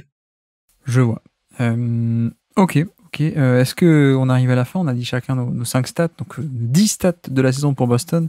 Est-ce qu'il reste des petites stats qui te restent sous le coude, ou des petits sujets que tu voudrais aborder en quelques minutes qu'on n'aurait pas eu le temps de débattre et de discuter? Bah, en termes de sujet, il y avait le fait que Hauser franchisse les 20 minutes, je crois. Je crois qu'il a franchi les 20 minutes d'utilisation sur la saison. Ouais. Et je trouve que c'est très intéressant. Je trouve ça fait des années, en fait, moi, depuis que je suis Boston, on a rarement eu des spécialistes du shoot, voire pas. Et je pense que c'est nécessaire dans des équipes. On parlait de variété, on parlait de petits coups de chaud à avoir, etc. Et je trouve qu'en plus, il a été plutôt satisfaisant sur son aspect défensif. Je vous dis pas que c'est un excellent défenseur, mais vu les outils qu'il a, j'étais assez content de la copie qu'il a rendue tout au long de la saison. Et quand on voit son salaire, tout ça, j'espère qu'il va continuer à être utilisé comme il a été utilisé l'année dernière, parce que vraiment c'est quelqu'un que je trouve vraiment valuable sur les minutes qu'il a. Donc ça a été une des satisfactions de l'année, moi. Clairement, je sais que Titouan est fan absolu, ça fait partie de ces petits textes, mais pour le coup, force est de constater que c'est une des satisfactions de l'année, toute proportion gardée, hein, si on est en corrélation avec les attentes qu'on avait au niveau du joueur et tout, mais clairement, c'est un joueur qui est devenu intéressant pour moi sur des rotations de saison régulière ou même des petites rotations de playoff sur des attaques bien animées, évidemment. Donc ça, et on n'a pas parlé aussi de l'aspect défensif de Jaylen Brown quand même. Oui. C'est quand même quelque chose qui est à noter. Je trouve que c'est quelqu'un qui bénéficie d'une excellente image, même encore aujourd'hui. Hein, il y a pas mal de comptes très importants de la NBA et tout qui le décrivent encore comme un bon défenseur, etc. Et je comprends pas pourquoi. Je comprends pas pourquoi, parce que aujourd'hui Jaylen Brown n'est pas un joueur avec un QI basket hyper élevé. Je dis pas que c'est une tanche, hein, bien évidemment, mais c'est pas un QI. Et en fait, il a des actions défensives qui sont parfois très nocives. Hein. Et je trouve que c'est pas assez mis en lumière. En fait, aujourd'hui, Jaylen Brown n'est pas un bon défenseur. Hein. Pas un mauvais défenseur, c'est pas un bon défenseur. Je sais pas ce que t'en penses, toi, mais... Ah oui, moi je trouve que off-ball, on est sur quelqu'un de relativement négatif. Dans la défense loin du ballon. Ouais. Et même face au ballon, tu vois, bon, c'est pas, je veux pas non plus enfoncer le clou, mais c'est quelqu'un qui était plutôt caché dans la série contre Miami que mis face à des bons attaquants. Il était pas du tout sur Butler, il était pas du tout sur des joueurs comme ça, quoi. Ouais, je pense qu'il fait vraiment son beurre sur sa série contre Siakam, dans la bulle. Ouais. Où, en fait, il avait utilisé notamment sur des post-up, où là, on a quelqu'un qui est plutôt solide, qui a de la détente et du coup qui peut faire des vrais contests et tout. Mais dès que tu demandes vraiment beaucoup de mobilité ou des switches ou des choses comme ça, etc., dès que ça se complexifie, dès que tu complexifies les défenses qu'il a à faire, etc., régulièrement, moi je trouve que c'est quelqu'un qui est en dedans. Après, il est quand même plus compétent, je trouve, face au ballon que loin du ballon. Ça, c'est assez évident. Oui. Loin du ballon, effectivement, le mot négatif peut être employé loin du ballon. Je trouve. Après, je pense qu'il y a peut-être aussi un côté, les fameux, comme d'habitude, hein, les vases communicants où bah, plus tu prends de l'importance en attaque, plus tu délaisses un peu la défense. Mais clairement, pour moi, on a atteint un niveau défensif qui est différent, comme tu dis, de 2020 ou de ses débuts, quoi, où il était peut-être un peu plus prometteur ou attendu. Mais oui, effectivement, peut-être un peu déçu de la défense de Jaylen Brown, mais je voulais pas non plus qu'on enfonce le clou beaucoup trop sur le négatif. Mais encore une fois, il faut le rappeler. C'est vrai. Aujourd'hui, c'est des joueurs qui sont importants, donc c'est aussi important qu'on voit ce qu'ils peuvent apporter à des effectifs qui sont aussi ambitieux que les Celtics, en fait. Et du coup, c'est nécessaire de soulever les points qui sont améliorés. Ça veut pas dire que il y arrivera pas, ça veut pas dire que c'est pas un bon joueur, mais on est toujours plus sévère avec les gens en qui on attend beaucoup de choses, en fait. Donc c'est pas une tribune contre Jaylen Brown ou choses comme ça, et on n'a pas arrêté de le faire, notamment sur le trêve cette année, d'essayer d'amener cette nuance. Oui, c'est un bon joueur, oui, il fallait le re-signer, oui, c'est un joueur qui est important à l'heure actuelle, oui, c'est quelqu'un qu'on est content d'avoir chez nous, mais aujourd'hui, force est de constater que plus les exigences vont monter, plus il va prendre de la place dans le cap, et plus les choses qu'il faisait ou qu'il fait à l'heure actuelle vont devoir être mises en lumière, surtout celles qui sont mauvaises, pour qu'il les améliore. C'est tout. Dans les sujets qu'on n'a pas évoqués, Blake Griffin, juste 2 mots pour dire que c'est assez notable, un ancien All-NBA qui effectivement devient complètement un role-player anonyme presque de vestiaire. On voit pas ça tous les jours, donc à noter. Moi j'ai adoré. Et puis Peyton Pritchard, qui pour moi est le joueur avec la plus grande disproportion entre son niveau et l'attention qu'il reçoit du grand public et des médias. Je ne comprends pas, mais c'est pas grave, on n'a pas le temps pour ça. En tout cas, merci beaucoup Robin d'être venu sur le Basket Lab pour parler de Boston. Bah, merci à toi, c'est toujours un plaisir.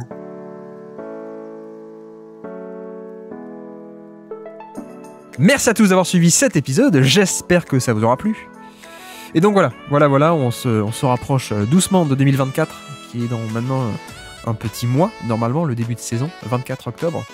Donc on n'aura peut-être pas le temps, malheureusement, de faire toutes les équipes, mais on a réussi à faire Boston, qui est un cas très intéressant, comme vous avez vu. Si ça vous intéresse, le Discord pour en discuter. Si ça vous intéresse également, le podcast Le Trèfle. Et puis je vous rappelle donc notre petite annonce, notre flux secondaire, donc fait de petits extraits si ça vous intéresse. Le Basket Lab extrait, le lien est dans la description, pour un podcast basket par jour. Et donc, nous, pour la prochaine fois, retour du Crosssummer avec d'ailleurs, autre annonce, avec un gros guest, puisque la prochaine fois, on va reparler basket, de la sphère basket, des médias basket, avec Bastien de chez Trash Talk. Donc la prochaine fois, nouvel épisode du Crosssummer avec Bastien pour discuter de l'évolution du paysage NBA. Et donc, sur ce, je vous remercie une nouvelle fois de nous avoir écoutés jusqu'au bout. Un grand merci également à Robin d'être passé sur le podcast. Et moi je vous dis à très bientôt. Ciao.